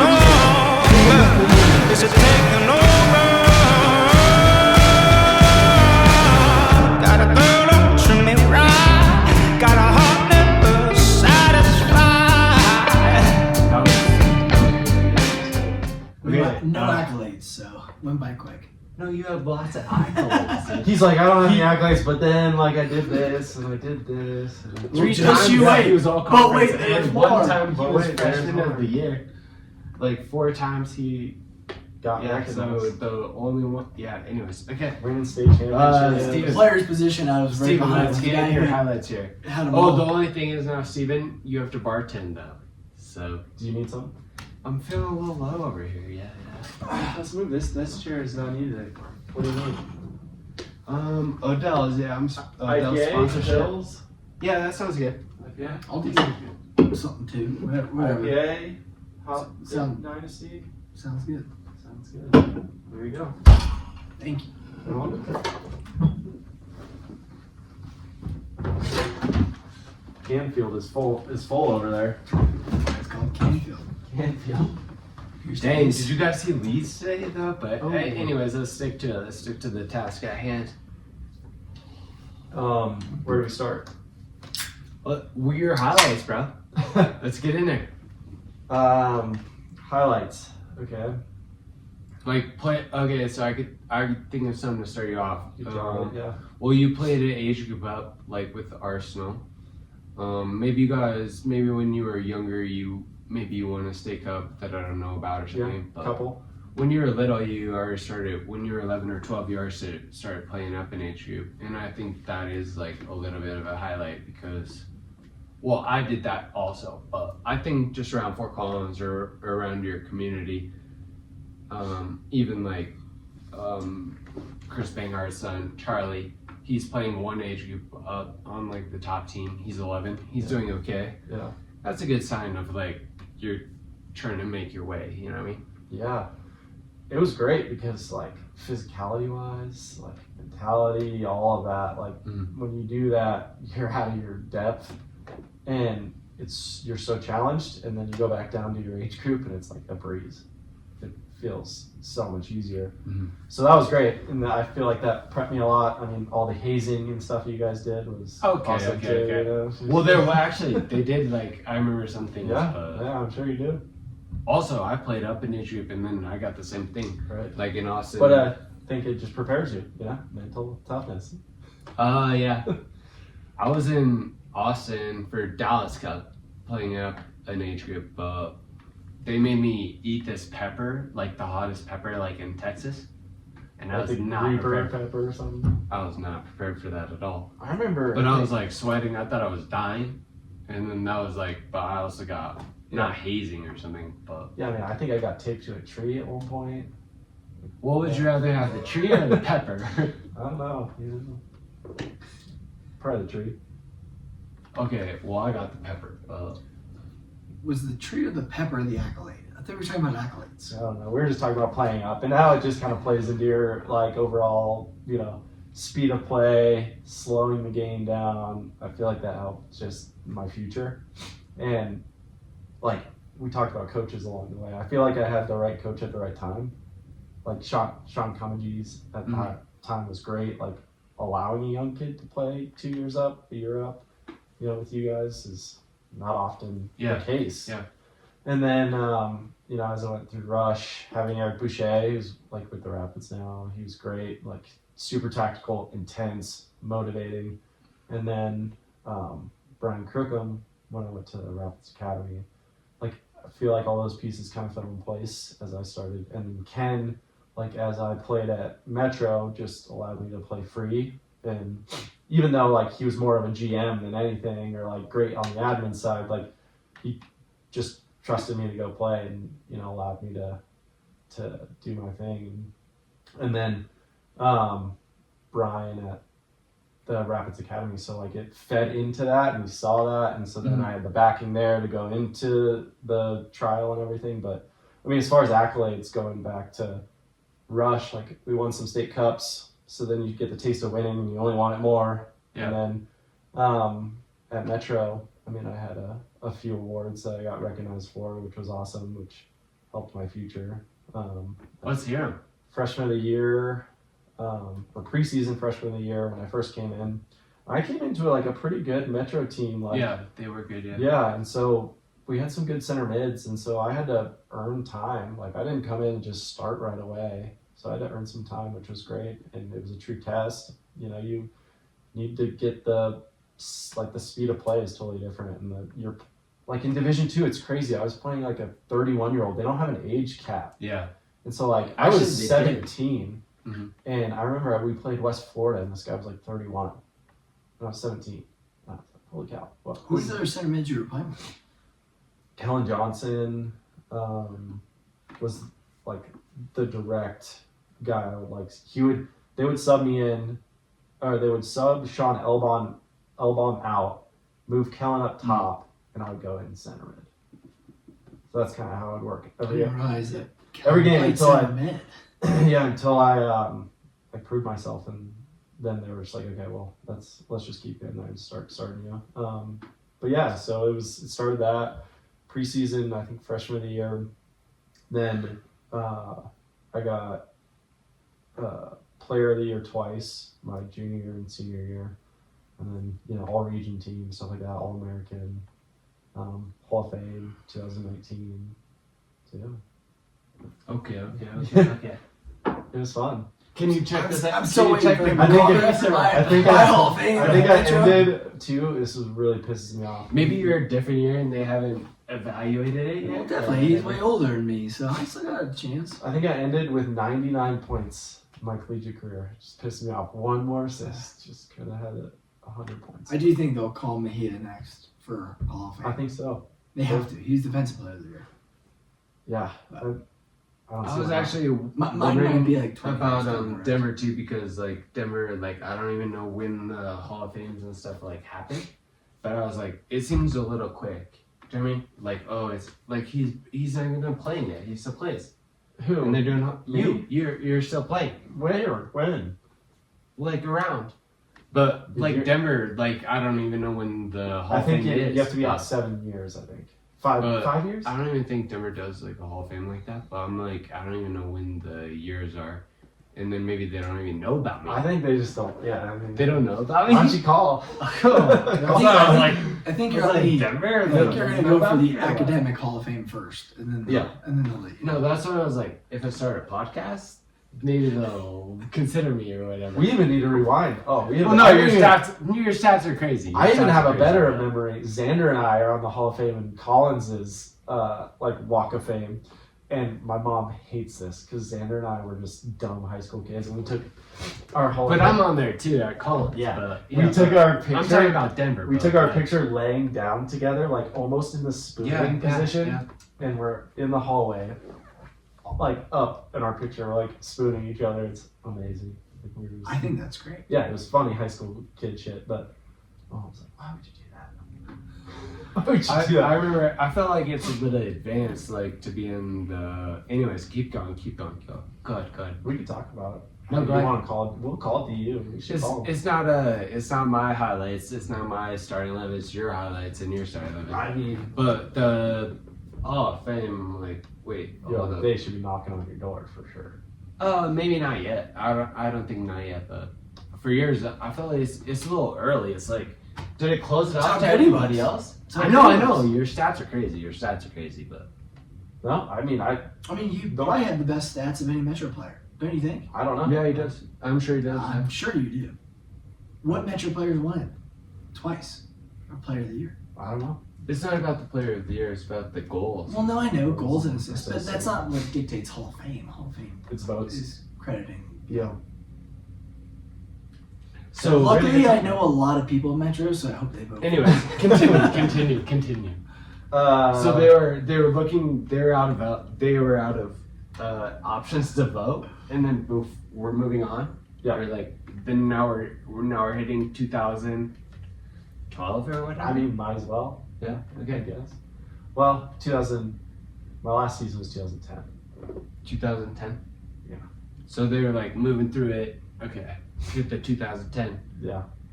That's Yeah. okay. That does help. But go ahead. What was the Go ahead. best goal There's no ever question. scored? There's no question that you're in the Hall Like of that, Fame. that you remember the most. Metro Hall of Fame, but I don't know, man. That's so tough. Like, do you have one in your head that you just? No, that's why I asked you. Yeah, I don't know. I mean, a lot of the What do you people. think was the most impactful goal you score? Most impactful goal I scored. Probably a winning goal against Fort Lewis in college.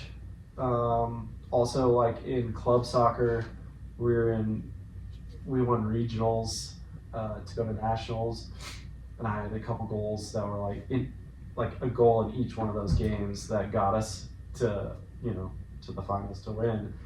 And I just remember how like hyped on life I was just as a young teenager doing that.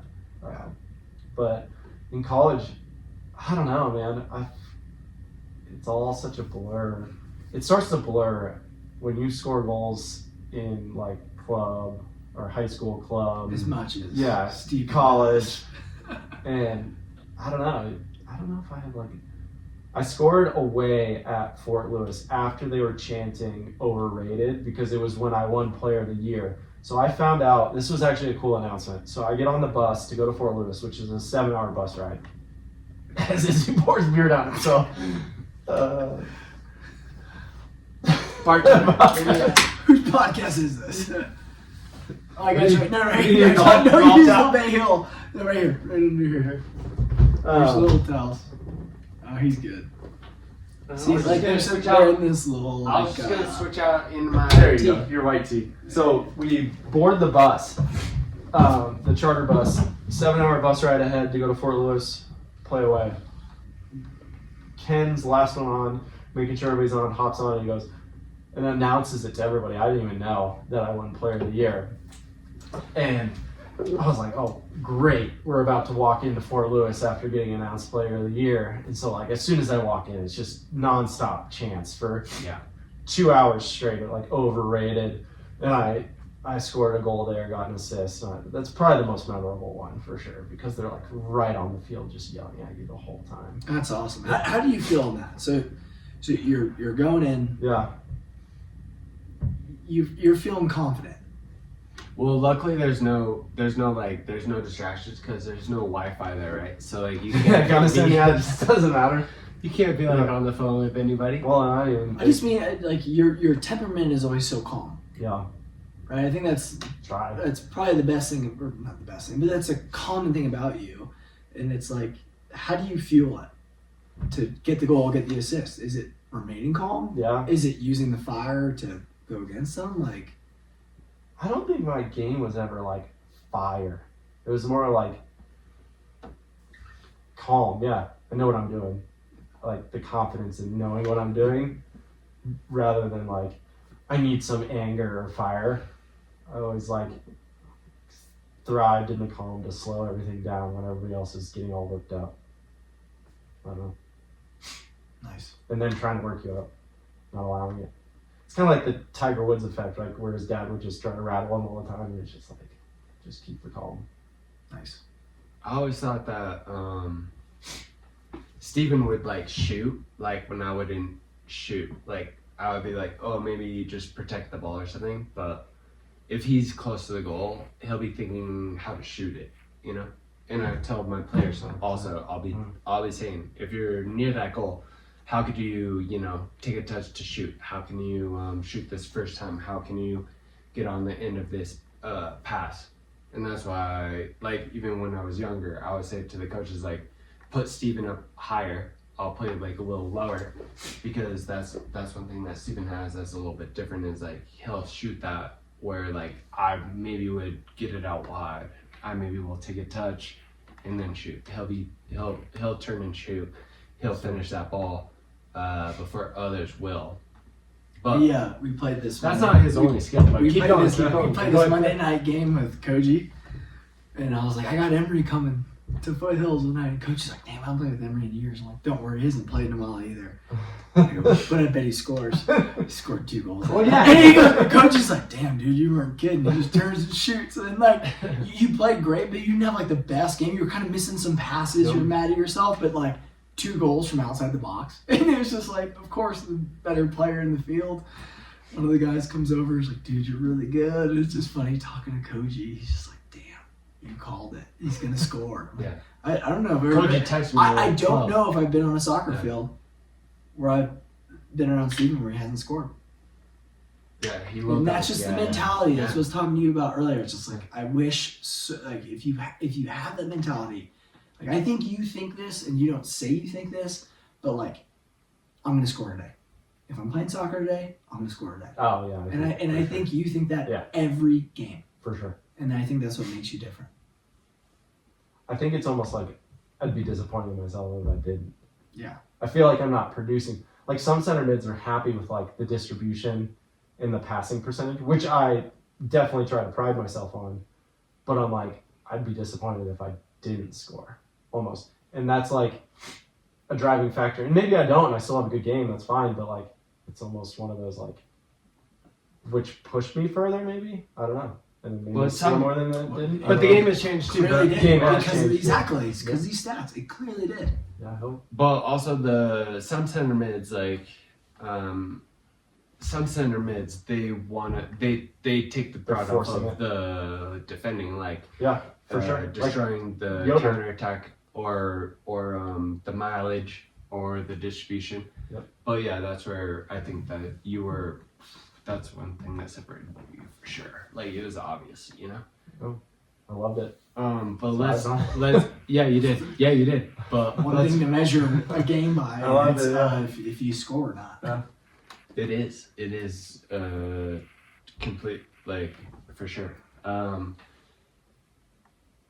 Let's do like when you were drafted. Yeah. So we were talking about the academy and being one of the first academy teams of the Rapids, the 1919 year. Or When I went to the trial. mhm. Yeah. So like Brian Crookham helped because when I was coming out of Metro, I didn't know. Like I knew I was training to go pro. I didn't know if I was going to get drafted by the Rapids Yeah. or by somebody else Yeah. or what was going to happen. I didn't have any like awareness of how it worked. Like I wasn't at some big D1 school and like I was going to be in the draft room, you know, wherever they held the MLS draft that year. I can't even remember because I wasn't even asked to go. And so I didn't know how it worked. And so I got a call saying you're going to be a part of this Rapids open tryout. Like you're on trial essentially. Mhm. You have to come to this. And then, you know, if you do well, you come to preseason. And so it was like, I don't know, 70 something people maybe there. Like some, you know, like Mhm. just kids they invite, some, you know, try out just to hope they can, you know, make a future for themselves on like a reserve team or anything like that. And I played really well. Like they had fitness tests, they had 1v1 tests, they had scrimmages and all that stuff. And I got Where invited was it? at the Dick's Sporting Goods Oh, Fields. okay. It was. And for so then I get invited to preseason. It's in Scottsdale, and my first preseason game, I score against Columbus. I score a header, and so they're like, "Oh shit, okay." And so then the next game, we play Sporting KC. I'm playing Roger. Like, just this is crazy. It's like a full circle thing. Like, play well and everything. And then the next game, it's the LA Galaxy, and it's like David Beckham, Len Donovan. I'm like, holy shit, I'm just like a D2 kid. Like, there's no way I should be out here. And score a goal and get an assist to Caleb Tholen, who played for Hull City. And I was just like, holy cow, is this happening?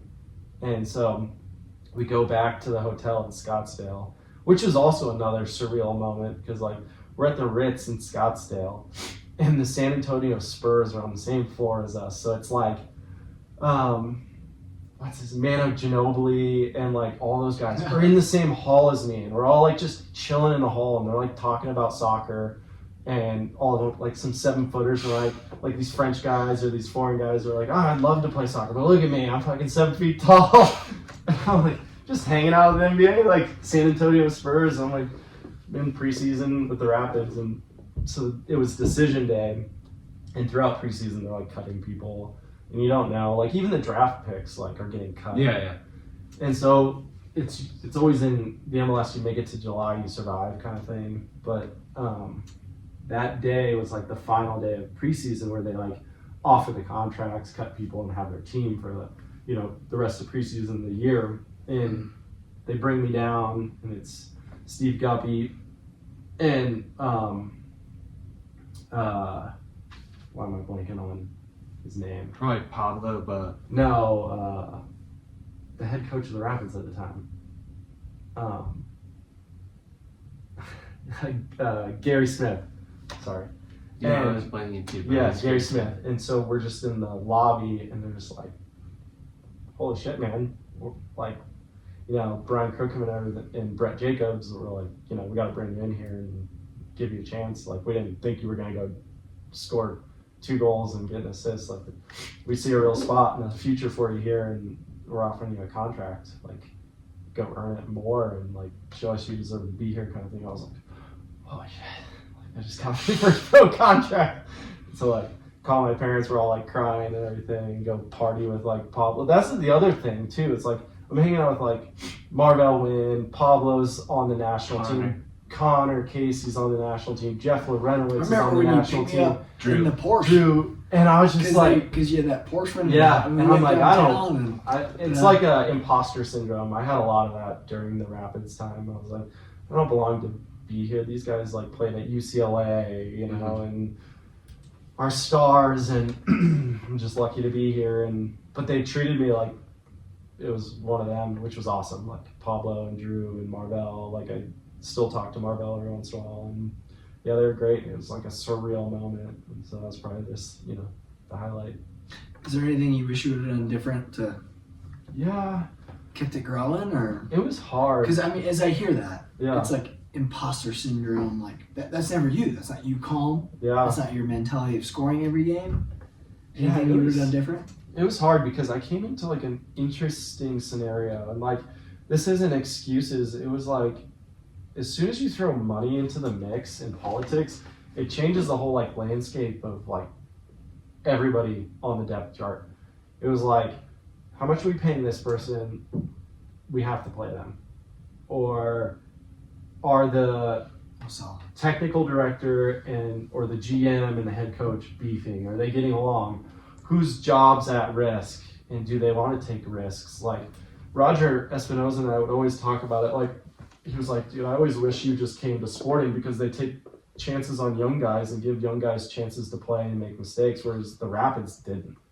Like, well, they were changing managers a lot. my at the 2 time, years right? there, Like, they didn't play anyone like that wasn't a seasoned vet. Like, and I was also behind Jeff Lorenowitz and Pablo, who were in the Hughes World Cup, and Jeff just newly to the national team. And I was just like, okay, well, that's not gonna work out for me. Like, unless one of them gets hurt, maybe. Yeah. And so looking back, I don't know. Maybe it would have been better if I went on loan somewhere and just kept playing. Like we always talk about, like, you need to just keep playing. And like the reserve league really wasn't a thing, so it was like you're either in the 18 that week or you weren't, and you were playing. And I was still scoring goals, and the games I was playing, like I scored 2 goals against Chicago Fire, I scored against Chivas, like, and so it didn't stop necessarily, but like, I don't know, it was just never felt like it was gonna be a breakthrough with just like the scenario. And then Gary got let go, and then they brought in, our Colombian coach, and then he just started to bring in like all of his like South American players, and then it just became a different scenario again. But yeah. What about when you went to Finland? Finland was cool. It was funny because it was like a random day. I was feeling kind of down about just like overall playing time and everything in my like trajectory at the Rapids, and I get called in, like, the manager wants to see you. And he was like, hey, we're releasing your contract. You're actually being picked up by a team in Finland. Well, what's interesting is when I was because I was on trial there also, but that's one of the things that they told me is like, oh, they weren't going to assign me because they're like, oh, we don't think which, like, respectfully, they were like, oh, this was a year before you signed. They were like, oh, we don't think you're like ready to like play full time for Pablo or Lorenowitz. Yeah. I was like, of course I'm not. Like, Pablo played in 3 World Cups back to back, and he's the captain of the team, and he's probably the best player. Yeah. And then Jeff Lorenowitz just came in, but the season before that, Jeff Lorenowitz was the MVP of the whole league. Right. So probably I'm not ready. Yeah. So anyways, I did agree that like I wasn't ready to play. You're like, I agree. Thank That you is for the that. standard. But yeah. Anyways, go ahead. Yeah, no, totally same scenario. And then same thing. They were like, oh, okay, we're not in the business of training you up for it. or like we're not in the business of finding you a new club. Yeah. He said there But was a then- bit of that. There was a bit of like, hey, we can find you a new club, but your agent said that a team in Finland wants you. And the crazy thing was, it was like, okay. So I went back home But and he see, was like, I hadn't signed a contract, but you had been on a contract. yeah. And so they could anyways, ship my right. contract off if they wanted to or whatever. But like, he was basically like, you have 48 hours to decide if you want to go to this team in Finland because their preseason's about to start. You need to join them. I was like, I don't know anything about Finland. Like, you know, sure. Sprechen I Sie Deutsch. was 21 You'll at be the time. fine. 22 maybe.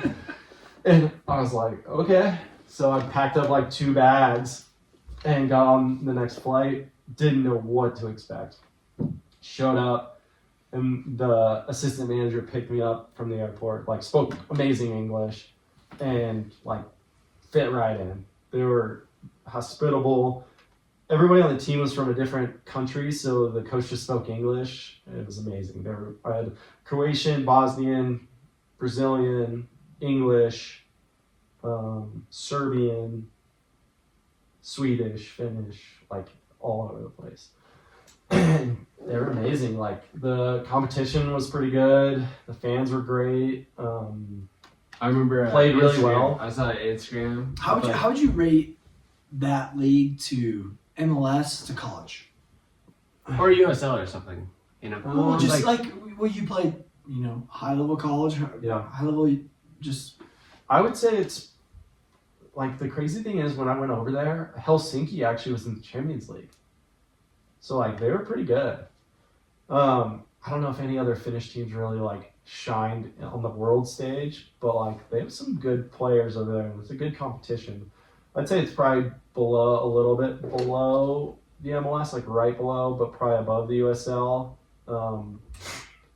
But like the fans are better than the US. Like they get it. It's like in Europe, like they're clapping for the right players. okay, They're the like, fans are listening right now. Like Yeah. you don't have to talk shit. well, it's just crazy. I ask because it's like the USL is such a popular league right now. Yeah. And Switchbacks just won it last year. Yeah. Rovers played the Switchbacks this last I mean, year. this is But I'm like, this you is like- his opinion, but I know. I'm just asking. Like, no, I'm just thinking. It's like, Yeah. gosh, imagine if you had those resources it's gone. to be It's playing, and like you USL probably would is have been a- playing way longer. If we all had these But resources, at the same time, like, what an amazing experience yeah, it was cool. to get to go there, figure it out, It was cool. and sometimes figure it out to like it's not what I need.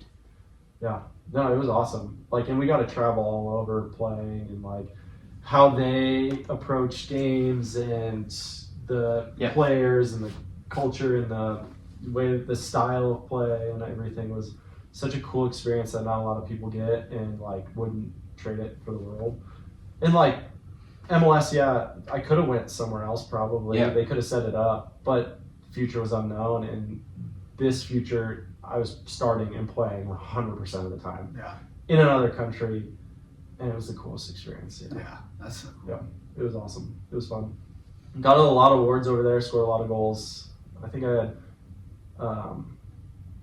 10 goals and like 14 assists or something over there. It was cool because every man of the match, they would give you a gold pendant. And so I have it framed now, like all of the pendants and stuff and the logo of that Finnish team in my office. It's pretty cool. I still need to frame the jersey, but yeah, it was a good memory. How long were you there? About 2 years. Yeah, it was cool.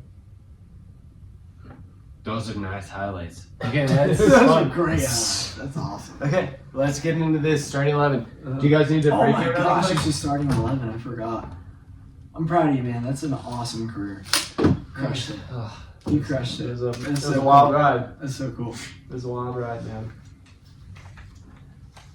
Brenden, recently I leads chose to go to Rovers. I chose Just so you Division know, 2. I That was chose Division 2's Division 2. bottom. I I chose chose- Division 2. That was. Are we going? I'm getting Go going. ahead. Yeah. Can you pass me a beer though? But yeah, we can. Sorry, but yeah, Are we we going can- right now?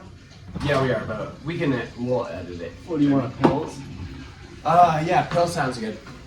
Okay. This one, once you're holding the board, like I just want to make sure they could see the.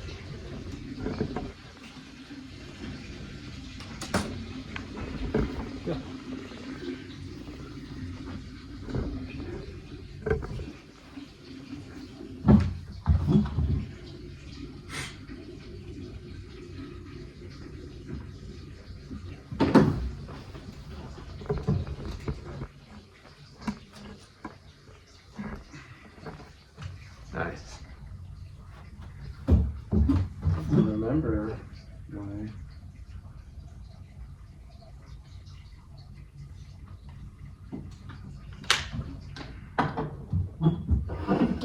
Yeah, that's one thing is like.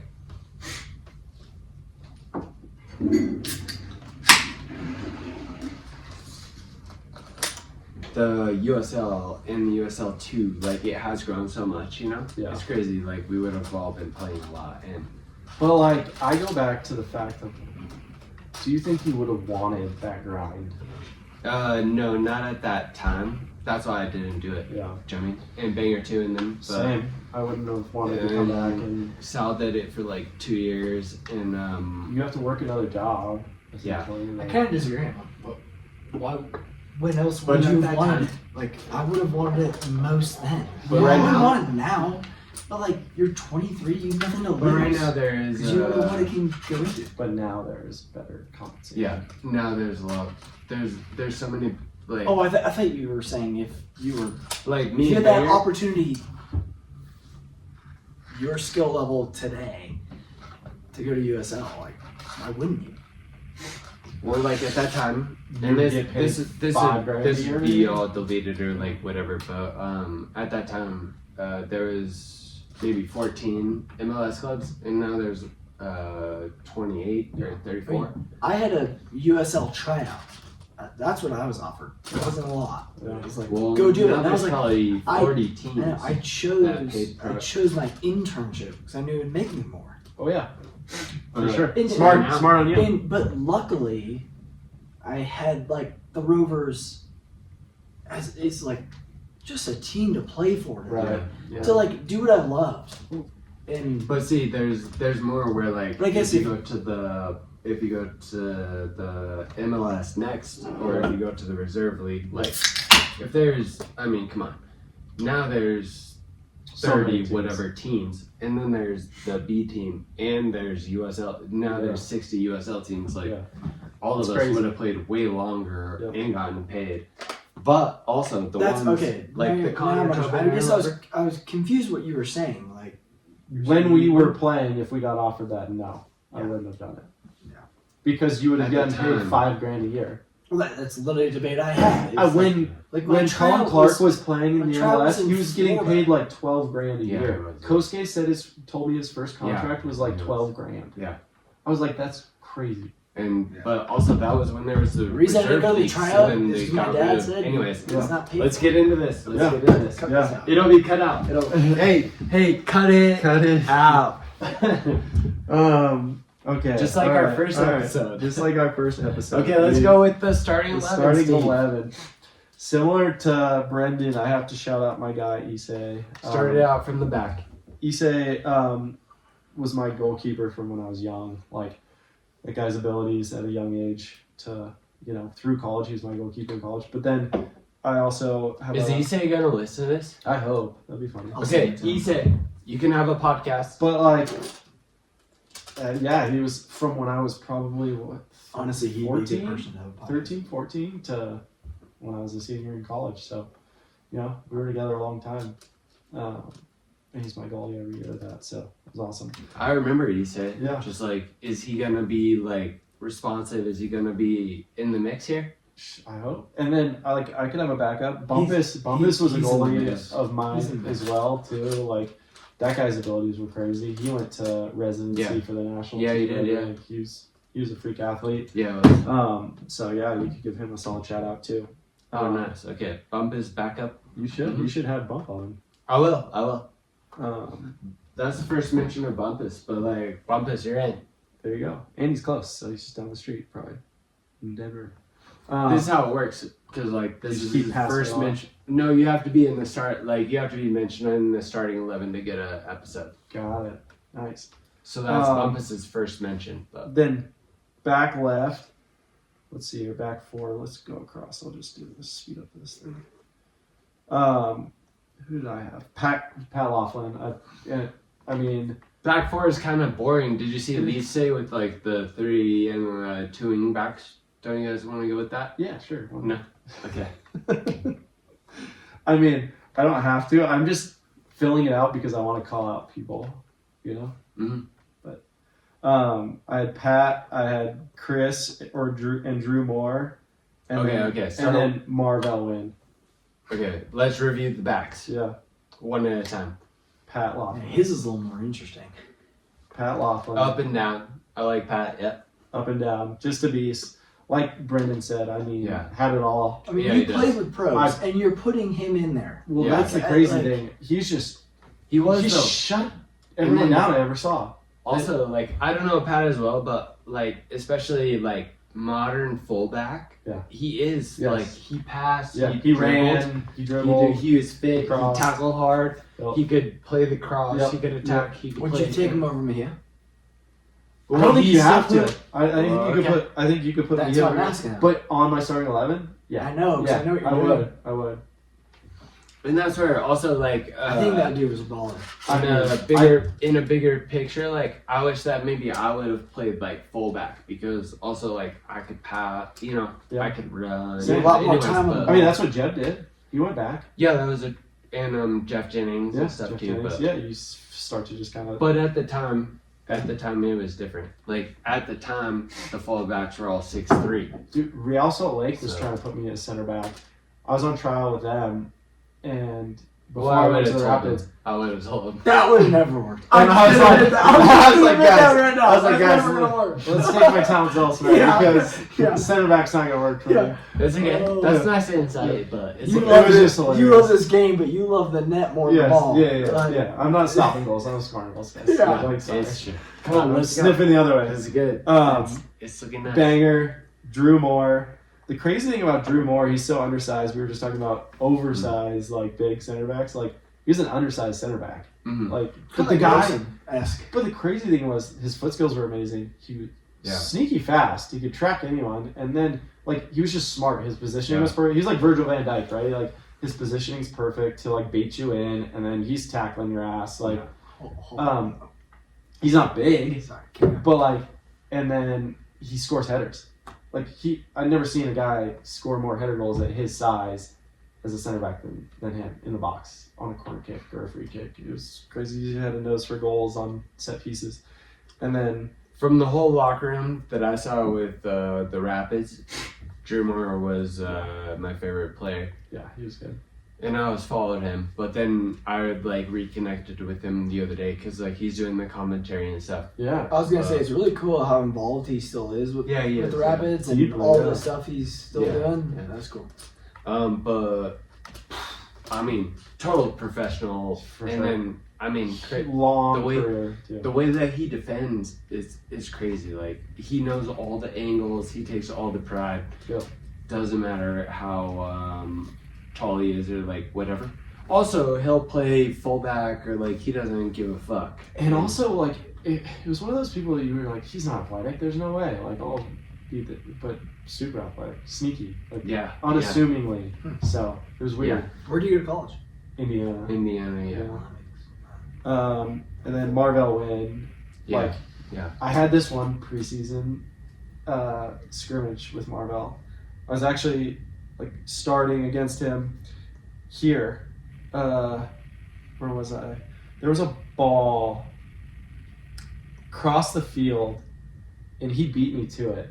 across the field, and I was already across the field. Show He- it. He, Be a red. so it was like everybody was up here. I got a through ball. He was over here. I got a through ball, and I'm here. He beat me to it back. He would always tell me, he'd just be like, I love like just letting people go over the top and run, so I could just beat him and track him down, because he was just like almost like a lion just, or a cheetah, just like chasing down like a prey. It was a game to him. It was just like, I don't know, it was fun to watch. It was cool. And he's such a good dude. He was cool. I remember hanging But, out like- with him with you a bunch. Well, like not your most traditionally like technical player, but the most freak athlete, which Yeah. made up for all the rest of his He's flaws, right? Yeah. he had an amazing So- MLS career. How many years did he play? I mean, forever. 15 years Yeah, or something? Yeah. He was in the Probably still playing. he was in the Olympics too. Like, so yeah. So Marvell, when I was on an official visit at LMU, and He was there? LMU was Playing they were UCLA. playing UCLA, Yeah. and then that's how I knew I shouldn't go to LMU. don't want to You're go. gonna play, yeah, you're gonna play that guy. Yeah. You play against him. no. Yeah, that's You what I'm play saying. You're gonna against play him. that guy. Yeah, yeah. That's how I knew don't go to Yeah, LMU. yeah. I was like, okay. What did I do? 4-4-2, just because I'm being boring. No, you like 4-3-3. Come on. I know I like 4-3-3s, but I'm naming 4 or. No, yeah, you're right. I named 3. Yeah, you're right. Yeah, Marvell, huge beast. Like no chance. Well, And that's where you talk about Pat Laughlin being a beast. Like, Yeah, Marvell yeah, was yeah. also like Yeah. good luck getting the ball off of him or around Yeah. him or And whatever. if you say like I'm in good shape or something, Yeah. like Marvell is in good Yeah. shape. Yeah. But that's also like, what a testament to Pat Laughlin to be on that squad, knowing Marvell is on the other side of that But squad. he's a give big it- athlete too. Hey, Yeah. Pat. Hey, Cheers, Pat. cheers. Cheers. Nice. Cheers. Cheers. Wherever he is right now. Fucking weirdo, wherever you are. Center mids, I have Pablo, Roger, and Craig Thompson. It's looking good. I mean, Craig wasn't a center mid. the interesting thing is, baller though. and the more I think about it, all of them are defensive center mids ish, except for maybe Craig. But like, Craig was a forward. yeah, that's why I'd probably put him up here more than these two. But like, But Craig played like When he I was at played him- DC. He was at DC United fullback. and when I played him at he Reed, played center back Mines, for he was a Rovers. center Just so you mid. guys know, I'm just the most. He's so dynamic. Yeah, when you, yeah. When you have the right player, Yeah. they're all dynamic. Other And than I've been Steve, texting Steve shouldn't Craig. be a center back. I've been texting Craig to like get him on the podcast, and he doesn't really like get it. Yeah. But he's gonna get it. He'll get it. He's gonna get it. Yeah. He just texted me He'll get it. last week to go play on that Thursday night, or that bubble we played in Yeah. off Rappo. Nice. I could text him and get him on the podcast. Get him. No, I text him. But go ahead. If I'm you think just you know, saying. if you Get him. have an in, but I can tell you about Craig. Craig's Craig was 2 years older than me, but he was playing at Real. But I mean, it was crazy. You could not knock him off the ball or anything. Like if he's competing, he's one of the guys that like. Yeah. If he's competing, he's gonna win. Yep. And then boom, he went to Mines. Frank will turn that type of player into a supreme athlete. Which was so interesting. Why? I mean, I know Because I know Craig really well. I know Craig He was really well. he was but overlooked. like, why did he go to Mines? He was overlooked. That he didn't get the. And he's drafted by Yeah. DC United. Yeah. Yeah. And then he played fullback, like wherever they boom, you're in. If you make it into that preseason and Steven knows. Yeah. Exactly. Yeah. You're seen and you show your side. And Yeah. Chad Ashton was the assistant coach at DC and as a DU. Yeah. Mm. And he knew It helps, he knew yeah. Craig. Yeah, Yeah. he did. Yeah. But Craig Thompson, I totally agree. Can play any position. I mean, when he's so low and he has the ball, Yeah, good luck. you cannot get Yeah, it good from luck. him. So, anyways, go ahead. It was a real problem when we would play him when he was at Mines. Yeah, he's And then I had And okay, in the middle, it doesn't matter. good luck getting fullback. passing. Yeah. Fullback, it doesn't matter. Yeah. It doesn't matter. It doesn't. Right Who were the wing. other two center middies? Pablo and Roger. Yeah. And Pablo, I have to tell a story because Roger Pablo, Espinoza is sick. It was so cool to see him Okay, win you an go. FA Cup. No, sorry. I no, just, go ahead, Roger. Go ahead. I know nothing about him. It was just really cool to see a local Yeah. win something in England. Yeah. Like he doesn't know me. I don't know him, Nope. but Nope. that was really cool. Yeah. Baller. That's good. Continue. We all know Pablo. Pablo is one thing. One thing about Pablo, I gotta tell you, is in the training session. Yeah. If he's putting pressure on you, he will be so loud. I'm gonna fuck you up. I'm gonna He's just go yelling get at the you. ball. Go Yeah. get the ball. Yep. And then poof, immediately you're turning it over. Yep. And like, It's chaos. He creates chaos. yeah. But he's also a guy that I've never seen someone be able to get out of like any scenario with his feet. Yeah, it's crazy how he's like, he does So all that shifty. defending, and then he's also so good with like So shifty. the possession, the Yep. attacking. Yep. Yeah, I mean, He's Oh, legit. you guys know what team Roger played for in England? Roger Wigan. Wigan. I know. What a team to win the FA Cup. And then I had, I'll get through it, Sana and major Nyasi. underdog. Yeah, Roger, if you're listening, now you can get Yeah, a you're on. podcast. Is he in the podcast? Not yet, but he's gonna be. Yeah, I we're had, working it up. I had We're Sana. starting the rec league. I'll finish players. this. No rec league players. No, have been put it in me. interviewed, but- Put it in me. No. But Sana and Nyasi, do you remember him? No, I don't. But you were saying how fast he was. Yeah, he played for the Ghana national team, and then I was gonna put Brian Mullen, Sana Brian, because they're different, Yeah, totally different style Yeah. of players. And then Mullen fit as fuck. and another guy who's super shifty. I remember, like he would just get out of any scenario. He could cross the ball like nobody's business. Yeah. he was. You could just like turn on it, protect it, protect it. Yeah, super smart. get out of there. Yeah, it was. Drop it back. And then Yeah, how is he so fucking shifty? And I don't then know. also, but he's not gonna like, you know how Salah dribbles inside to like shoot? Yep. He's not gonna dribble inside. But to that's shoot. Sana. Yeah, Sana, I yeah. know what you mean. I know He'll what you mean. beat you at 60 miles an hour. That's on the what, dribble. like- That's the crazy thing. That generation of like the Mullen, like that's how they worked. They were kind of like, oh, get that ball back, Yep. and keep for us. Possess and Yeah. yep. So dependability, Mm. reliability, Mm. a little bit of Mm. flair, a lot of flair and speed. Yeah, I mean the Nyasi guy. That's where like, if I have to defend him, like he'll be by me is done. 100%. I'll yeah, be cut. Yeah, yeah, you're looking at his number the whole game. Sure. And then for here, I kind of like, I had a few. Kellen Johnson, Connor, or Omar. Mm. I don't know, they were just, they're all three different players, but like, Connor was like, feet to his feet. His first touch could turn you and he'll score. Mm. He doesn't have to look at the goal line, Mm. like, you see him play. And then Omar was Yeah. the same. His speed Yeah. was just fun. You could play him into space. Kellen, like, well, thankfully I know all three Yeah. of those players, but Kellen, growing up, he was like the all-star, do you know what I mean? Yeah, he was. You knew Kellen? I didn't. Yeah, Kellen Johnson. Him and I had a blast playing a metro together because like he made you look so good. You could overshoot him, but you couldn't. Like my, Yeah, like, you couldn't. I'd play a ball that would be bad I for know the anybody name, else. But I don't know. That's That's how how I I felt- felt. that's That's how I how I felt felt about transfer to Metro. Salvagiani. Why? Yeah, it's like you can't miss it in Grades. because like if you put it over there. He's just fast. Super fast, great on the ball too. Like he'd score, but yeah. Yeah, Kellen was my 87 ODP year, so he was the one that made like the regional team, all that. But Yeah, he's good. he was like the all-star 87 player, like in my age group. But But He then was how great. does so let's say he has a bad year at DU because of grades. I think. Why would well, they, like he why didn't would they get drop drop him? chat or Yeah, like whatever. Or, he Oh, politically transfer. didn't do well. I was gonna say Or, like, it has to be what- more. I don't know. Mm. I'll interview Kellen. You could be the I'll shit, interview you could have the Kellen. shittiest grades in school. And It's true. So that was just a guess. I don't know. He was like he was like as close to a star like as Roger or Evan Toft or somebody or He was more better than more Adam, so yeah. than or like Colin Warner. Like out of all the youth players, like everybody thought that Kellen was like the one. Yeah.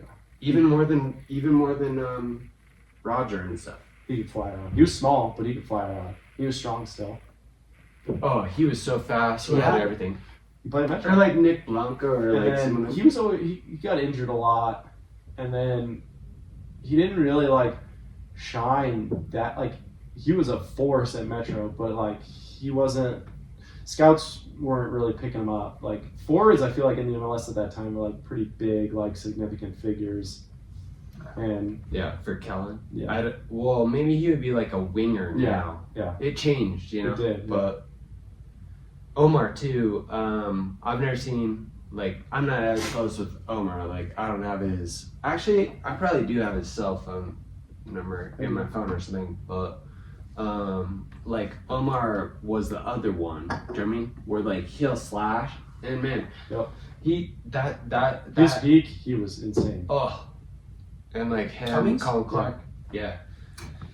He Okay. and bro, you can't defend that. Like if No. he gets going, like you cannot defend it. But that's the other thing is like with Connor Casey, I was just never seen in person. Like for me personally, like I've seen a lot of strikers and stuff. I've never seen like where like with Connor Casey, like if you get him the ball in the box, like it doesn't matter. Like He's if it's put it at away. his shoulder, Yep. if it's at his head, if it's his chest or his thigh. Like I've never seen somebody that could just like turn it into a goal. Like I'm running up like to get there or something, he's gonna be volleying it. Yep. He's gonna far post. He's gonna score he scores all of the goals. His touch it. So we would do these finishing drills in practice, and like he'd have his back to goal for most of it, and his like touches to set himself up for just a shot was the most amazing thing I've ever seen. It was just so clinical. It was like it was beauty. That's what I mean. It was, I'm like, it was I was perfect. just in the locker room with you, and then Yeah. now you're like, There was I've never seen that. about There was points then- in time where they had him running because he was overweight, but yet in the game it didn't matter. Like Yeah, he well, just it's not his gonna touch, matter. his goals, like it's just like. But This was after Well, and- Colin and the- Clark had finished his MLS career, went to England, and Yeah. Yeah. came back, and he played in an Open Cup game with us in Rovers, which I'm like, how the hell do we have this guy? he's got to go find a play. Yeah. Well, Well, go ahead. So, Is he not in the so either way- squad or what? Yeah. so either way, he came and played, and I'm like, dude, I'm playing center mid with Colin Clark. This is sick. And he's so like witty, and either way, Yeah. he had like a free kick from probably, I mean, definitely 30 yards out. And Like he's a lefty. Silva- He's Silva range? I mean, Deep. dude, just upper 90. And we're all like, why did we get this guy? And I'm like, I know who he is, but the rest of the team's kind of like, who is this guy? What are we doing with him? Yeah. Screw his old record. Who cares? He's washed up. Sure. Upper 90. He's not. Sure. Absolute Sure. lefty Yeah. curler. Yeah. And we're all just like, R.I.P., oh but- my God. Like, sickest goal we've like witnessed in years. Yeah. What about manager and stuff? Oh man. Or like subs? Subs? I didn't even think about that. Manager at what level? That's the thing. It doesn't matter. Just like who would you get? Who would you go? Like, what do you like? Like, do you want someone who's strict or like? Who's your favorite coach? That's kind of how I base it. I liked. Have you ever met Eric Boucher? Mhm. So like, I really liked him in how he structured his approach. Like he was strict on us. You knew what he wanted from you. You knew your role. You better know your position and everybody else's position. But like, he still gave you the freedom to express yourself and play without fear. And I didn't get the play without fear when I entered the MLS. It was fear of playing, like, and making a mistake. Like, they didn't open up in an accepting environment to like play free in the MLS when I joined. Just the environment, it was like the coach and the GM hated, but like that is where I thrive. Ken gave it to me. Boucher gave it to me. I think like that's the environment I thrive in. Yeah. Well, also I don't think that like you're like Gary Smith. He played 4-4-2. Yeah. So like your I'm team not, here. Yeah. And like, would you put Steven like 4-4-2? So Not really. Or like second forward. Honestly, it'd be hard Yeah. to do that. But that's where like maybe that's where like It's where it all If came to Yoda a was head. there, or I mean, what about subs? I know, I Like, love them. honorable mentions. Well, Collin Warner, obviously. Oh, seriously. Like probably him and Colin Clark. I mean, probably if I my could just favorite. swap this out, like my two favorite Yeah. players probably ever are Colin Clark and Yeah. Colin Warner. Yeah. Good. for sure. Sub you in there, Warner in there. Trying to think of other. Scott Crawford. Yeah, I think that's where I'll leave it. Okay. Nice guys. Yeah. From the morning to the night, find a love